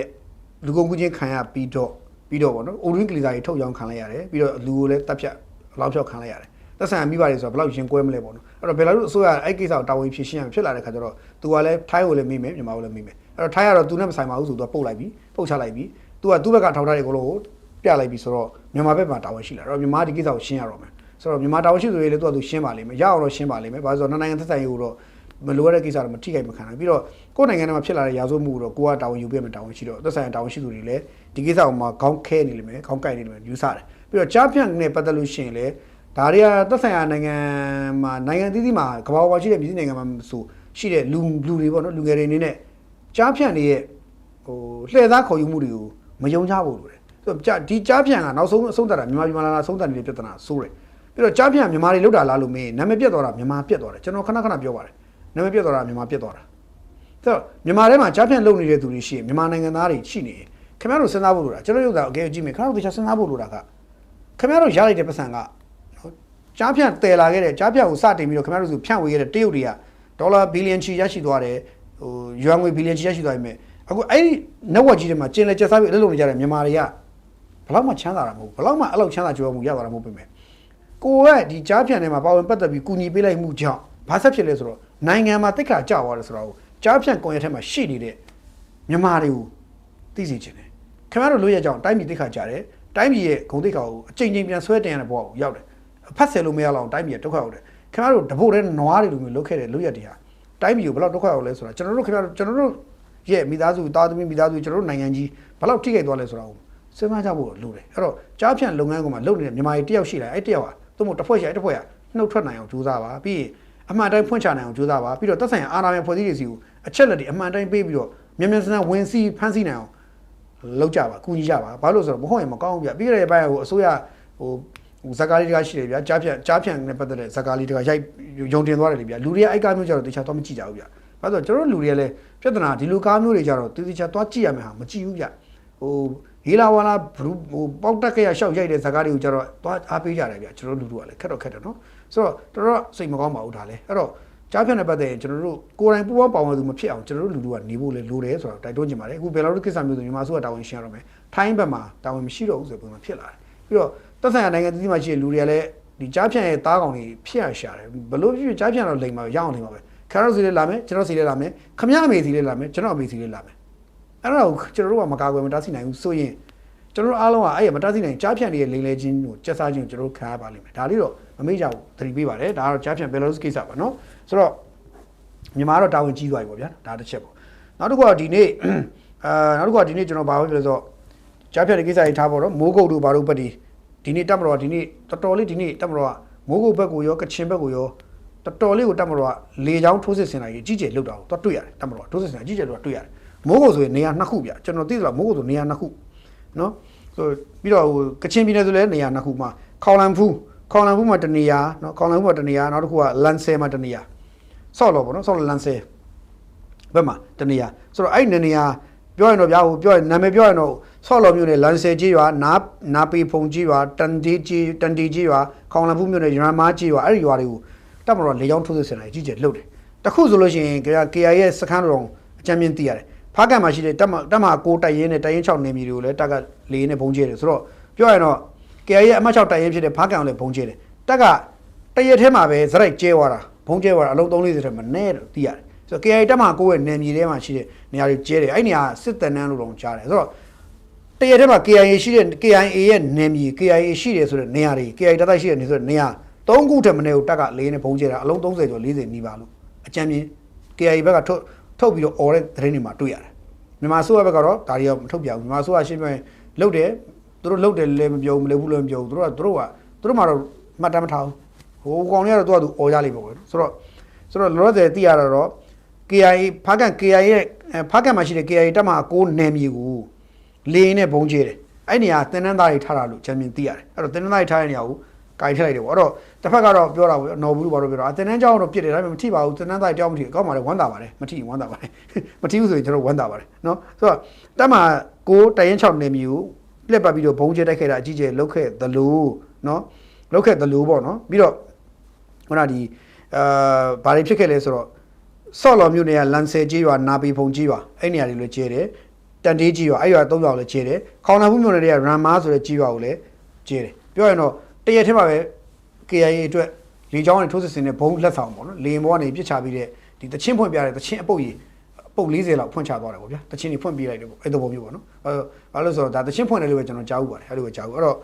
တချင်းဖွင့်ပြရတာ KIA အုပ်စုတော့ဘယ်လိုလာမလို့မသိဘူးပေါ့နော်ဒါတော့စောင့်လို့ကြည့်ရမယ် KIA ဘာဆက်လုပ်လဲပေါ့နော်ဒါလည်းတစ်ချိန်ထဲမှာဖြစ်တယ်တစ်ချိန်ထဲမှာမိုးကုံမှာလည်းအလားတူဖြစ်ပါတယ်မိုးကုံမှာဖျားငါးစုဘက်ကိုလည်းဘုံကျဲတယ်မိုးကုံမှာရှိတဲ့ဖူဆယ်ကွင်းဘက်ကိုလည်းဘုံကျဲတယ်မိုးကုံကိုလည်းချတယ်ဆိုတော့ပြောရရင်တော့ဒီနေ့တရက်ထဲမှာတက်မလို့ကမိုးကုံကိုကျဲတယ်ဖားကန်ကိုကျဲတယ်ခုနဒီခေါင်လန်ဘူးဘက်လည်းကျဲတယ်နော်လန်ဆဲဘက်လည်းကျဲတယ်ဆိုတော့တရက်ထဲမှာပဲ KIA ရောဒီပါ TNL ကိုနှစ်ဖက်စလုံးမှာရကြမရှိအောင်ထိုးစစ်ဆင်ပြီးလေကြောင်းထိုးစစ်ဆင်တိုက်တွေ့ရတယ်ဆိုတော့တချို့ကပြောမယ်တက်မလို့လေကြောင်းနဲ့တအားထိုးစစ်ဆင်တာပဲလေနဲ့တက်မလို့ထိုးစစ်ဆင်တာဘရော့ရက်မှာလဲဘရော့ရက်မှာဆိုလေနဲ့ထိုးစစ်ဆင်တာရက်မဲ့နေတနေ့ပဲရှိတယ်ဘယ်နေ့လဲဆိုတော့အဲ့ဒါတက်ဆိုင်ရာတပုံတွေကငင်းချိုင်းညီလာခံတက်ပြီးငင်းချိုင်းညီလာခံ NCA စာချုပ်မှာလက်မှတ်ထိုးပြီးတော့ဒီအပြည့်ရစာချုပ်မှာလက်မှတ်ထိုးပြီးတော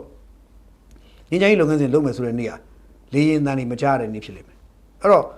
့ပြည်သူတွေကဘုံကျက်ခံရပါတယ်လို့ပြောရင်အဲ့ပြည်သူတွေကိုလေတက်ကဘုံကျဲတာလားပြည်သူတွေစစ်စစ်တွေကြီးပဲနေတဲ့နေရာမို့တမင်ဘုံကျဲတာလား KIA နဲ့ KIA တွေကအဲ့ဒီမှာကျင်လည်ကျဆတာတပုံတွေအကြမ်းဖက်သမားတွေကကျင်လည်ကျဆနေလို့တက်မတော်လေးနဲ့ဘုံကျဲတာလားဆိုတာကခင်ဗျားတို့လက်ရှိဖြစ်နေတဲ့မြေပြင်ကြည့်ရင်သိတာပါပဲဥပမာရန်ကုန်မြို့ကိုတက်မတော်လေးနဲ့ဘုံကျဲလို့လားပွင့်လင်းပြောတယ်လေကျဲလို့လား AR တိုင်းနဲ့ဘယ်မြို့တက်မတော်လေးနဲ့ဘုံကျဲတယ်လဲနော်နောက်တစ်ခုကဒီတည်ငြိမ်တဲ့မန္တလေးမြို့ပေါ်ဘုံကျဲသလားစသဖြင့်ပေါ့ဗျာနေပြည်တော်ရဲ့ဘုံကျဲသလားမကျဲပါဘူးတည်ငြိမ်တဲ့မြို့တွေရွာတွေတပုံမရှိတဲ့အကြမ်းဖက်သမားမရှိတဲ့ရွာတွေကိုတက်မတော်ဘုံကျဲဖို့မပြောနဲ့လေရင်အောင်ဖြတ်မပြောင်းအဲ့တော့ဟိုနေရာတွေကိုဘာလို့ကျဲလဲဆိုတော့လက်နက်ကင်တပုံတွေနဲ့ရောထွေးနေထိုင်တယ်လက်နက်ကင်တပုံတွေလာဖြတ်တန်းနေထိုင်တယ်တွာလာနေထိုင်တယ်ဆိုတော့ဒါတွေကတက်မတော်သတင်းရတဲ့ကဘုံကျဲတယ်အဲ့တော့တပုံတွေရှိတဲ့နေရာကိုဘုံကျဲတာဖြစ်တယ်လို့ပဲပြောလို့ရတယ်အဲ့တော့ဘုံကျဲမခံရတဲ့နေရာတွေကတပုံမရှိတဲ့နေရာဒါဆိုရင်ဘုံကျဲခံရတဲ့နေရာတွေတပုံရှိတဲ့နေရာဆိုရင်တပုံတွေရှိတဲ့နေရာမှာနေပြီးတဲ့ပြည်သူတွေဘောကဘာပဲတောင်းဆိုတခုပဲတောင်းဆိုမှာငါတို့နေမြေရအောင်လက်နက်ကင်ပုံကန်ချင်းငါတို့မလုံးနဲ့တော့ငါတို့လည်းမကြိုက်ဘူးမင်းတို့လည်းမလုံးနဲ့မင်းတို့ရှိလို့ငါတို့ဘုံကျဲခံရတာမင်းတို့ကြောင့်ငါတို့ဖြစ်တာငါတို့မလာနဲ့တော့ကွာငါတို့စီကိုမင်းတို့မလာပါနဲ့ကွာငါတို့တောင်းပန်ပါတယ်အဲ့လိုမျိုးတွေလုပ်ရတော့မယ်ဘာလို့လူတို့ကကိုယ်တည်းပူပေါင်းပေါင်းရတော့မှာနောက်ဆိုလူတို့ကဂျာညက်တယ်ဗျပလိန်ဂျာညက်တယ်အခုလေးနဲ့ဘုံကျက်ခံတဲ့နေရာတွေမှာရှိတဲ့ပြည်သူတွေဂျာညက်ကုန်တာလည်းမှန်တယ်ကျွန်တော်တို့နားလေတယ်ဒါပေမဲ့ဘလို့ဂျာညက်ဘာကြောင့်ဂျာညက်လဲဆိုတော့ဒီတပုံလေးကအဲ့ဒီပြည်သူတွေဂျာတဲ့သွားနေမှာတော့တက်ကလေးနဲ့ဘုံကျက်တဲ့ကညက်ကုန်မှာပေါ့ဗျာဆိုတော့ဒါလေးကဒါကရိုးရှင်းဆုံးအဖြေပဲဆိုတော့ဒါကြောင့်မလို့ဘုံကျက်မခံရအောင်မလုပ်ရမလဲဆိုတော့ပြည်သူတွေအနေနဲ့ကအဲ့ဒီတပုံလေးနဲ့ဝေးဝေးနေနိုင်အောင်ကြိုးစားရမယ်တော့တပုံလေးရှိတဲ့တပုံလေးနဲ့လာတဲ့တပုံတွေကိုလည်းတက်နေပြငါတို့တော့ကွာမင်းတို့မလုပ်ပါနဲ့ကွာငါတို့တောင်းပန်ပါနဲ့ကွာငါတို့နေရာတော့မလာပါနဲ့မြို့ပြည်လေးမှာဆရာတို့နေပါလိုတာပေးပါမယ်ဆိုပြီးတော့လုပ်ရမှာအဲ့လိုနည်းနဲ့ပဲတွားရမှာဗျဒါပေမဲ့ခက်တာတပုံတွေကလည်းပြည်သူလူထုကိုကာဝယ်ဆောက်ရှောက်ပါမယ်လို့ပြောတော့တာဗျာဟိုဘာခေါ်လဲဒီကောင်လက်နက်ကင်တပုံတွေကတော့ KIA ပဲဖြစ်ကြိုက်တဲ့လက်နက်ကင်ဖြစ်ကြိုက်တယ်ပြောပါသူတို့အားလုံးပါလဲဆိုတော့ဓာတ်တူညီမြရေးနဲ့ဓာတ်တူညီမြရေးနဲ့ဘာလဲသူတို့တိုင်းသားအခွင့်အရေးတွေအတွက်တိုက်ပွဲဝင်တာပါလို့ပြောတယ်ဟုတ်ပြီလူပြည်သူတို့တိုင်းသားလူမျိုးစုတွေတိုက်ပွဲဝင်တာပါလို့ပြောတယ်โอเคသူတို့တိုင်းသားလူမျိုးစုအထီးကနေတာကိုကြားတော့ကာကွယ်ဆောက်ရှောက်မှုမပေးနိုင်ဘဲနဲ့တိုက်ပွဲဝင်နေတာမှန်လို့လားတကယ်တမ်းကျတော့တိုင်းသားလူမျိုးစုကိုကာကွယ်ပေးခြင်းနဲ့ဆိုရင်တနက်ကင်ထားခြင်းတော့ကင်ထားလို့ရပြီမဲ့တစ်ချိန်တည်းမှာပဲ NCA စာချုပ်ခေါ်တယ်ငင်းချိုင်းညီလာခံခေါ်နေတာပဲငင်းချိုင်းလောက်အောင်ပေါ့ငင်းချိုင်းလုံးမှာပဲပြည်သူလူထုတက်တာမှာလေအဲ့ဒါတော့စဉ်းစားရမှာပေါ့ပြည်သူလူထုကိုတက်တာစေခြင်းမထိခိုက်စေခြင်းငင်းချိုင်းလုံးဖို့ပဲကျွန်တော်တို့တိုက်တွန်းတယ်ဒါပဲအဖြစ်ရအဲ့တော့ဘုံကျက်ခံခြင်းအကြောင်းရင်းနေသည်တက်မတော်အားနေရနေလေမှုကားတွေကုန်ခန်းလက်နက်ကြီးကားတွေကုန်ခန်းပြီးသွားကျဲနေရတယ်ဆိုတာငင်းချိုင်းလာစေခြင်းလို့ခေါ်နေတာငင်းချိုင်းကြီးကိုဘုံကျဲပြီးခေါ်ပေးနေတဲ့သဘောပဲဘုံကျဲဆိုတော့ဒါတဲ့ကျဲလို့ရတယ်ကျဲလို့ရပါလေမကျဲဘဲနဲ့ white ပြီးကျဲနေတဲ့သဘောရှိတယ်တကယ်ကျဲခြင်းခင်ဗျာဗျာလိုက်သာတစ်မျိုးပြကြတော့ကျဲလို့ရတာပေါ့တကယ်ကျဲခြင်းဖားကန်တစ်မျိုးပြကြတော့ကျဲလို့ရတာပေါ့ဒါပေမဲ့တက်ဟာမဟုတ်ဘူး तू ကျဲရမယ့်နေရာသတင်းရတဲ့နေရာကိုကျဲလိုက်တယ်အဲ့မှာအနီးနားမှာရှိတဲ့လူတွေညက်ပြီးထိကုန်တာတွေကတော့ဟိုကျွန်တော်စိတ်မကောင်းပါဘူးဒါတော့ဘလို့တက်နိုင်မှာလဲဗျာဘလို့ကြားတာဘလို့စိတ်ကောင်းမှကြားရတဲ့ခါကျတော့ဒါမျိုးတွေတော့ဖြစ်တတ်ပါတယ်ဖိတ်စင်ကြီးဖြစ်သွားတဲ့သဘောပါဒီသဘောပဲတော့ဒါကတော့ကျဲခံရတဲ့ကိစ္စတွေဆက်ဆက်လို့ကျွန်တော်ပြောတာပါနောက်တစ်ခုကတော့ဒီဒေါအောင်ဆန်းစုကြည်ကိစ္စပါအဲ့ဒါဘာလဲဆိုတော့ဒေါက်တာတင်မျိုးဝင်းနဲ့ဦးသိန်းဦးတို့ကဒေါအောင်ဆန်းစုကြည်နဲ့တွေ့ခဲ့ပါတယ်ဆိုပြီးတော့သတင်းတွေဒီအပိုင်းထွက်ပါတယ်ဒါတော့အမေရိကမှာနေတဲ့စမ်းမော်ဆိုတဲ့မဆန်းဆောင်မော်ပေါ့အမျိုးသမီးကစပြီးသူ Facebook မှာစတင်ပါတယ်ကျွန်တော်အသေးဖတ်မပြတော့ပါဘူးသူကချီပြီးသားပါသူကစတင်တယ်ဒေါက်တာတင်မျိုးဝင်းနဲ့ဦးသိန်းဦးတို့ကဒေါအောင်ဆန်းစုကြည်နဲ့တွေ့ခွင့်ရတယ်ဆိုပြီးတော့ပြောတယ်ပြောပြီးတော့အဲ့မှာတွေ့ခွင့်ရပြီးတော့ NUGCR page ကပေါ်ကတော့ခွက်ပြောက်ပြီးပါညာပေါ့ဗျာဒါတွေသူရေးတာစုံတော့ဆိုတော့သူတင်တာကတော့မနေ့ကတင်တာပေါ့နော်ကျွန်တော်တို့က ပြောရင်တော့ငင်းချမ်းရေးဖိုရမ်ပေါ့ဒုတိယမြောက်နေ့ပြောတိကျပြောရရင်15ရက်နေ့ကဖိုရမ်16ရက်နေ့ပေါ့နော်16ရက်နေ့ပြီးတော့16ရက်နေ့15ရက်16ရက်နေ့ညပေါ့နော်16ရက်နေ့ညမှာကျွန်တော်တို့ကသတင်းကြားတယ်16ရက်ညငင်းချမ်းရေးဖိုရမ်မှာသတင်းကြားတယ်ဘာလို့ဆိုတော့ကျွန်တော်တို့အဲ့မှာဟိုတယ်မှာညစာစားကြတဲ့အချိန်မှာကျွန်တော်နဲ့တူခြား channelist 3-4ယောက်လောက်ရှိပါတယ်ရှိတဲ့အချိန်မှာကျွန်တော်တို့တွေအဲ့မှာပြောကြပါတယ်ဒေါက်တာမျိုးဝင်းနေပြီးတော့လာတယ်လို့ကြားတယ်ဦးသိန်းဦးပါတို့လည်းကြားတယ်เนาะဒါကျွန်တော်ကြားတယ်ဘာကိစ္စလည်းမသိဘူးဆိုပြီးတော့အဲ့ NLD ကအဲ့မှာတက်လာတဲ့အချို့တွေကိုမေးတော့သူတို့သိချာမသိဘူးသူတို့စိတ်ဝင်စားနေတယ်ဒါပေမဲ့အဲ့မှာ NLD ရဲ့တယောက်ပြောတော့ဒီဒေါက်တာမျိုးဝင်းကတော့တဲ့ဒေါက်တာမျိုးဝင်းကတော့အရင်တော့မင်္ဂလာတောင်ညွန်းတာမွေမင်္ဂလာတောင်ညွန်းနာမင်္ဂလာတောင်ညွန်းတာမွေလားအဲ့နာတဲ့မင်္ဂလာတောင်ညွန်းဖြစ်ပါမင်္ဂလာတောင်ညွန်းနဲ့အဲ့သူအိမ်မှာနေရဲပေါ့ဗျာမြမခုံကြီးအိမ်ဝင်ရအဲ့နာလားအဲ့နာမှာနေတယ်ပေါ့ဗျာအရင်တော့မင်္ဂလာတောင်ညွန်းမှာနေတယ်တဲ့ဒါပေမဲ့အဲ့ဒီ21ခင်းချင်းဖြစ်ပြီးကြတဲ့ကဒေါက်တာမျိုးဝင်းကဒီဘက်ကိုဒီဘောက်တော် sorry ဒီမိုးကောင်းဘက်ကိုပေါ့နော်ရန်ကင်းမိုးကောင်းဘက်ကိုရွှေ့သွားပြီးနေထိုင်ပြီးတော့ရန်ကင်းကအခရာလားဗလားလက်ဖိတ်ထဲမှာခဏတော့ထိုင်တာရှိတယ်ပေါ့ဗျာဒေါက်တာမျိုးဝင်းကရန်ကင်းမိုးကောင်းပေါ့မိုးကောင်းဘောက်တော်မိုးကောင်းရန်ကင်းမိုးကောင်းပေါ့နော်အဲ့နာအခရာဆိုလက်ဖိတ်ထဲမှာခဏထိုင်တာရှိတယ်အဲ့ကိုတော့တစ်ခါတလေတော့သူတစ်ခေါက်ရောက်သွားဘူးတော့တွေ့ဘူးတယ်ဆိုတော့သူကတယောက်ကပြောပါတယ်အဲ့ဒီမိတ်ဆွေတယောက်ကပြောပါတယ်ပြောတွေ့တဲ့ခါမှာတော့အငယ်ဒီကောင်းလားကျမ်းမာလားမေးချင်မှာအဲ့လိုပြောတယ်ပေါ့တခါရပြောပြဒါပေမဲ့ဒေါ်ဆောင်စုကိစ္စတွေပါတီကိစ္စတွေကိုဒေါက်တာမျိုးဝင်းကိုပြောလို့မရခဲ့ဘူးပေါ့နော်ပြောလို့မရဘူးစတော့ဟလို့မရဘူးပေါ့နော်သူအဲ့လိုမျိုးပြောတယ်တဲ့နောက်တစ်ခုကချိန်ထဲမှာပဲဒေါက်တာမျိုးဝင်းရဲ့ဟိုကပြောတော့ဒေါက်တာမျိုးကဒုက္ခလေးနဲ့သွားနေရနေတာတဲ့ဆိုဒီလိုပြောတယ်ဆိုတော့အဲ့တော့ပြောရင်တော့ဒါတယောက်ကပြောနောက်တစ်ယောက်ကျတော့ပြောလဲဆိုတော့ဒေါက်တာတင်မျိုးဝင်းနဲ့ဦးသိန်းဦးကမတွဲပါဘူးတဲ့တွဲလို့မရှိပါဘူးတဲ့နော်အခု BBC တို့ကတော့ဖော်ပြနေလို့သာပြောတာဒေါက်တာတင်မျိုးဝင်းနဲ့ဦးသိန်းဦးကတွဲလည်းမတွဲဘူးတဲ့ရှိစဉ်ကလေးကလည်းမတွဲပါဘူးတဲ့တွဲလည်းမရှိဘူးရုပ်တရက်ကြီးနေပြီးရောက်လာတယ်ဆိုတာမျိုးကလည်းအကြောင်းရှိမှာပေါ့နော်အဲ့တော့ဦးသိန်းဦးနဲ့ဒေါက်တာတင်မျိုးနဲ့မဖြစ်နိုင်ပါဘူးပေါ့ဆိုတော့ပြောတယ် BBC မှာတော့ဖော်ပြတာကတော့ဦးသိန်းဦးကအိမ်မှာပဲရှိပါတယ်ဆိုဦးသိန်းဦးမိသားစုကပြောတယ်အိမ်မှာပဲရှိပါတယ်နေပြီးတော့မသွားခဲ့ပါဘူးလို့ပြောတယ်ဆိုတော့တွေ့ခဲ့တဲ့လူတွေက4ယောက်တွေ့တယ်လို့ပြောတယ်ဒေါက်တာတင်မျိုးဝင်းနဲ့အတူ4ယောက်ပေါ့ NLD ရဲ့လူ4ယောက်တွေ့တယ်လို့ပြောတယ်ဆိုတော့ဒေါက်တာတင်မျိုးဝင်း NLD ရဲ့ CEC ဖြစ်နေရှိနေသေးတယ်ဆိုပြီးတော့ပြောတယ်အဲ့တော့တွေ့တဲ့4ယောက်လုံးကဘာအတွက်လာလဲဆိုတော့မျိုးကောက်ချက်ဆွဲကြတဲ့အခါကျတော့ကျွန်တော်တို့စဉ်းစားတာက NCA မှာဒေါက်တာတင်မျိုးဝင်းကညီချမ်းရေးကော်မရှင်ဒေါန်ဆောင်စီဆိုတဲ့ထဲမှာညီချမ်းရေးကော်မရှင်စာပေးစာယူပေါ့နော်စာပေးစာယူဥက္ကဋ္ဌပေါ့နော်စာပေးစာယူဥက္ကဋ္ဌလုပ်ခဲ့တော့ကြည့်ရတာဒေါက်တာတင်မျိုးဝင်းက NCA မှာပါခဲ့တော့ကြည့်ရတာ NCA အတွက်များဖိတ်သလားလို့တွေးကောင်းတွေးခဲ့ကြတယ်ဒါပေမဲ့စဉ်းစားရကောင်းတာတော့နိုင်ငံတော်အဆင့်အရေးပေါ်ကိစ္စအတွက်ဖိတ်ထားမျိုးဆိုရင်ဒေါက်တာတင်မျိုးဝင်းကပွင့်လည်းပြောရင်တော့လူတွေမြင်လာတဲ့နေရာမှာသွားပြီးလက်ဖိတ်တိုင်းမှာထိုင်နေမှာပုံပေါ်ပါဘူးပေါ့နော်ဒါပေမဲ့ဒေါက်တာတင်မျိုးဝင်းလာတာတော့သိကြသွားတယ်ဦးသိန်းဦးကတော့နေပြီးတော့မတက်ခဲ့ဘူးဆိုတော့ဒါသတင်းမှာနှစ်ခုမှာတစ်ခုကတော့နည်းနည်းလွဲသွားပြီပေါ့နော်ဦးသိန်းဦးမလာဘူးဒါပေမဲ့ဒေါက်တာတင်မျိုးဝင်းလာတာသိကြသွားတယ်ဆိုတော့ဒေါက်တာတင်မျိုးလာတာဒီနေပြီးတော့လာတာဒီအရေးကြီးကိစ္စဖြစ်နိုင်ခြေရှိတယ်ဖြစ်နိုင်ခြေရှိဆုံးကဒေါအောင်ဆန်းစုကြည်ကိစ္စနဲ့ NCA နှစ်ခုအပြင် plus အခြားကိစ္စတစ်ခုလည်းဖြစ်နိုင်ပါတယ်။ဒါဘာကိစ္စလဲကျွန်တော်မသိပါဘူး။ဒါအဲ့တော့ဒီကိစ္စတွေကတော့မျိုးစုံပြောနေကြပြီမဲ့ဒေါ်ဆန်းစုကြည်နဲ့တွေ့ခွင့်ရတယ်ဆိုတာမျိုးပြောပြီးတော့ဒေါ်ဆန်းစုကြည်ကျမ်းမာရေးကိစ္စတွေပါပြောကြတာတွေ့တယ်။ဘာလို့ဒေါ်ရုံးကတချိန်တော့လည်းဒေါ်ဆန်းစုကြည်ကျမ်းမာရေးကိုတာဝန်ယူခဲ့ပြီးတော့ပါပါတယ်။ဆိုတော့အဲ့ကြောင့်မလို့သူကကျမ်းမာရေးကြောင့်ဖြစ်နိုင်တယ်ဆိုတော့ပြောကြတယ်ရှိတယ်မျိုးစုံပြောကြတယ်။ဒါပေမဲ့ဘယ်လိုပဲဖြစ်ဖြစ်အဖြေကတော့ရှင်းပါတယ်။ဒေါ်ဆန်းစုကြည်ကျမ်းမာကြောင်းကိုခေါ်ပြီးတော့ဒေါ်မျိုးကိုပြလေသလားလို့တချို့ကပြောကြတယ်ပေါ့နော်။ပြီးတော့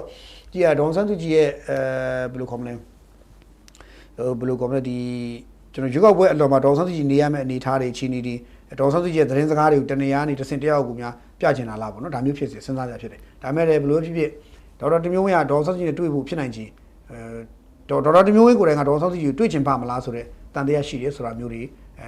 တချို့ကပြောပါတယ်ဘာလို့ပြောလဲဆိုတော့တချို့ဆိုပါတီဝင်တဲ့တချို့ပြောပါတယ်ဘာလို့ပြောလဲဆိုတော့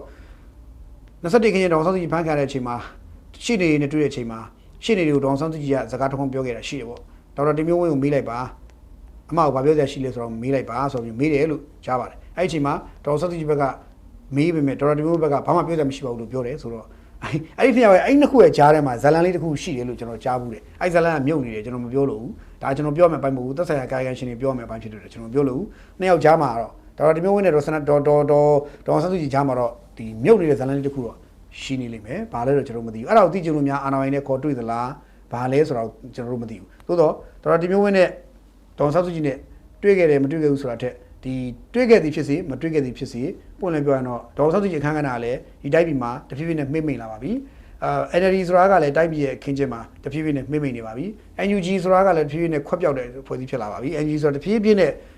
့သူ့ဟာသူဟိုဘာလို့ဆိုတော့ကိုယ်1 byte ကိုပြန်ဖောက်ပြီးတော့တဖြည်းဖြည်းမြုပ်လာတဲ့လှေကြီးလိုဖြစ်နေပါပြီဆိုတော့တဖြည်းဖြည်းနဲ့တော့ NUG တော့သွားနေပြီဆိုတော့ကျွန်တော်တို့ကဒီကိစ္စအသိအရေးမကြီးတော့ပါဘူးဒါပေမဲ့သတင်းသမားဖြစ်လို့သာသတင်းကိစ္စအတွက်ကျွန်တော်ပြန်ပြီးရှင်းပြတာဖြစ်တယ်အဲ့တော့တွေ့သည်ဖြစ်စေမတွေ့သည်ဖြစ်စေသိအရေးမကြီးပါဘူးပြီးတော့ဒေါ်ဆန်းစုကြည်ရဲ့သားနဲ့ တွေ့ဖို့ကိစ္စတွေများဖြစ်နိုင်သလားဆိုတော့လည်းစဉ်းစားစရာဖြစ်တယ်ပေါ့နော်ဒေါ်စိန်သားရှိကိုသတင်းစကားတစ်ခုပါချင်တာလားဘာလို့ဒေါ်စိန်သားကလည်းအသေးအတန်ဒေါ်စိန်နဲ့တွေ့ခွင့်ရဖို့တောင်းဆိုတာတွေတိုင်ရွာတွေဆိုပြောတာတွေမီဒီယာနေအော်တာတွေမျိုးစုံလုပ်နေတဲ့ခါကျတော့ဒေါ်စိန်သားစီကိုသတင်းစကားတစ်ခုပါချင်လို့များလားစသဖြင့်ပေါ့ဒါတွေလည်းမျိုးစုံစဉ်းစားစရာဖြစ်တယ်ပေါ့နော်လောဆိုတော့ဒေါ်စိန်ကြီးဒီရေးစစ်ရှိတယ်ဆိုတော့ကျွန်တော်ကြမ်းပြင်းသိထားပါတယ်ဆိုတော့ဒါကတော့ဒေါ်စိန်ကြီးရဲ့ဒေါ်ဒီမျိုးဝေးတွေ့ခဲ့သလားမတွေ့ခဲ့သလားဆိုတော့စဉ်းစားချက်တွေနဲ့ပတ်သက်ပြီးတော့ကျွန်တော်တို့ဟာပြပြတာပါเนาะဒါတစ်ချက်နောက်တစ်ခုကတော့ဗိုလ်ချုပ်မှုကြီးကမလေးရှားကိုသွားမှာလားမသွားဘူးလားဆိုတော့ပြန်ပိတ်ပါမယ်ပိတ်ကတော့ဘာလို့မလေးရှားသတင်းဌာနတစ်ခုကမလေးရှားသတင်းစဖို့ရတဲ့ news trader ကတော့သူ့သတင်းထဲမှာပြန် edit လုပ်သွားတယ်ကျန်တဲ့သတင်းဌာနတွေအကုန်လုံးကလည်းတချို့တွေလည်းရောင်းတောင်ကြောင်ပြောင်းတောင်ဖြစ်ကုန်တယ်ဗိုလ်ချုပ်မှုကြီးအဲ့မှာပြည်ပြည့်အုပ်စုတွေကတော့အခုဟိုပြည်ပြည့်အုပ်စုတွေကတော့ဘာဖြစ်လို့လဲဆိုဗိုလ်ချုပ်မှုကြီးဟိုသတင်းဗိုလ်ချုပ်မှုကြီးမလေးရှားညီလာခံတက်ရမယ်ဆိုတာကိုလော်ဘီတွေကဖော်ပြတယ်အတူကြီးပါမဟုတ်ပါဘူးပါညာဟာမလေးရှားသတင်းဌာနတွေနိုင်ငံပြည်ပသတင်းဌာနတွေအကုန်လုံးကပြန်ပြီးတော့ဗိုလ်ချုပ်ကြီးတက်ရမယ်သတင်းပြန်ပြီး cancel လုပ်ကုန်ပြီမဟုတ်တော့ဘူးပါညာပြောကြတယ်စောင့်ကြည့်ပါဦးလို့ပြောချင်တယ်ဗိုလ်ချုပ်ကြီးမလေးရှားကိုသွားမှာလားမသွားဘူးလားဆိုတော့စောင့်ကြည့်ပါဦးလို့ပဲကျွန်တော်ပြောချင်တယ်အဲဒါဆိုဟိုဘက်အုပ်စုတွေကဆွဆွေခုံနေတာပေါ့ဗျာဘာလို့လဲဒီကိစ္စဗိုလ်ချုပ်ကြီးတက်ခွင့်ရရင်သူတို့ဘဝခွက်ပြောက်ပြီးဆိုတော့တိတော့ဟိုဘက်အုပ်စုတွေကအဲ့ဒါကိုလုံးဝမခံစားနိုင်ဘူးဗိုလ်ချုပ်ကြီးမလေးရှားမှာညီလာခံတက်ရမယ်ဆိုတဲ့ဟာကိုကြားရလေလေသူတို့မှစားမွေအိမ်ပြောဖြစ်လေလေဖြစ်ပြီးတော့မလေးရှားဘက်ကပါလှန့်ဖိအားတွေပေးတော့ဟိုအောင်နေတဲ့ကဲကွာဒီကောင်တွေစိတ်ချမ်းသာပြီးရောကွာဟောလုံမနေနဲ့အဲ့တဲ့ရင်ပြန်ဖြုတ်ချလိုက်ခဏဖယ်လိုက်ဒီနေ့အောင်တော့ဒီကောင်ကြီးအောင်တော်တဲ့ကောင်ဆိုပြီးတော့လုံတလားပေါ့နော်စဉ်းစားရတာဖြစ်တယ်ဒါပေမဲ့လည်းဘုံကြီးသွားမလားမသွားဘူးလားလို့မင်းစောင့်ကြည့်ပါ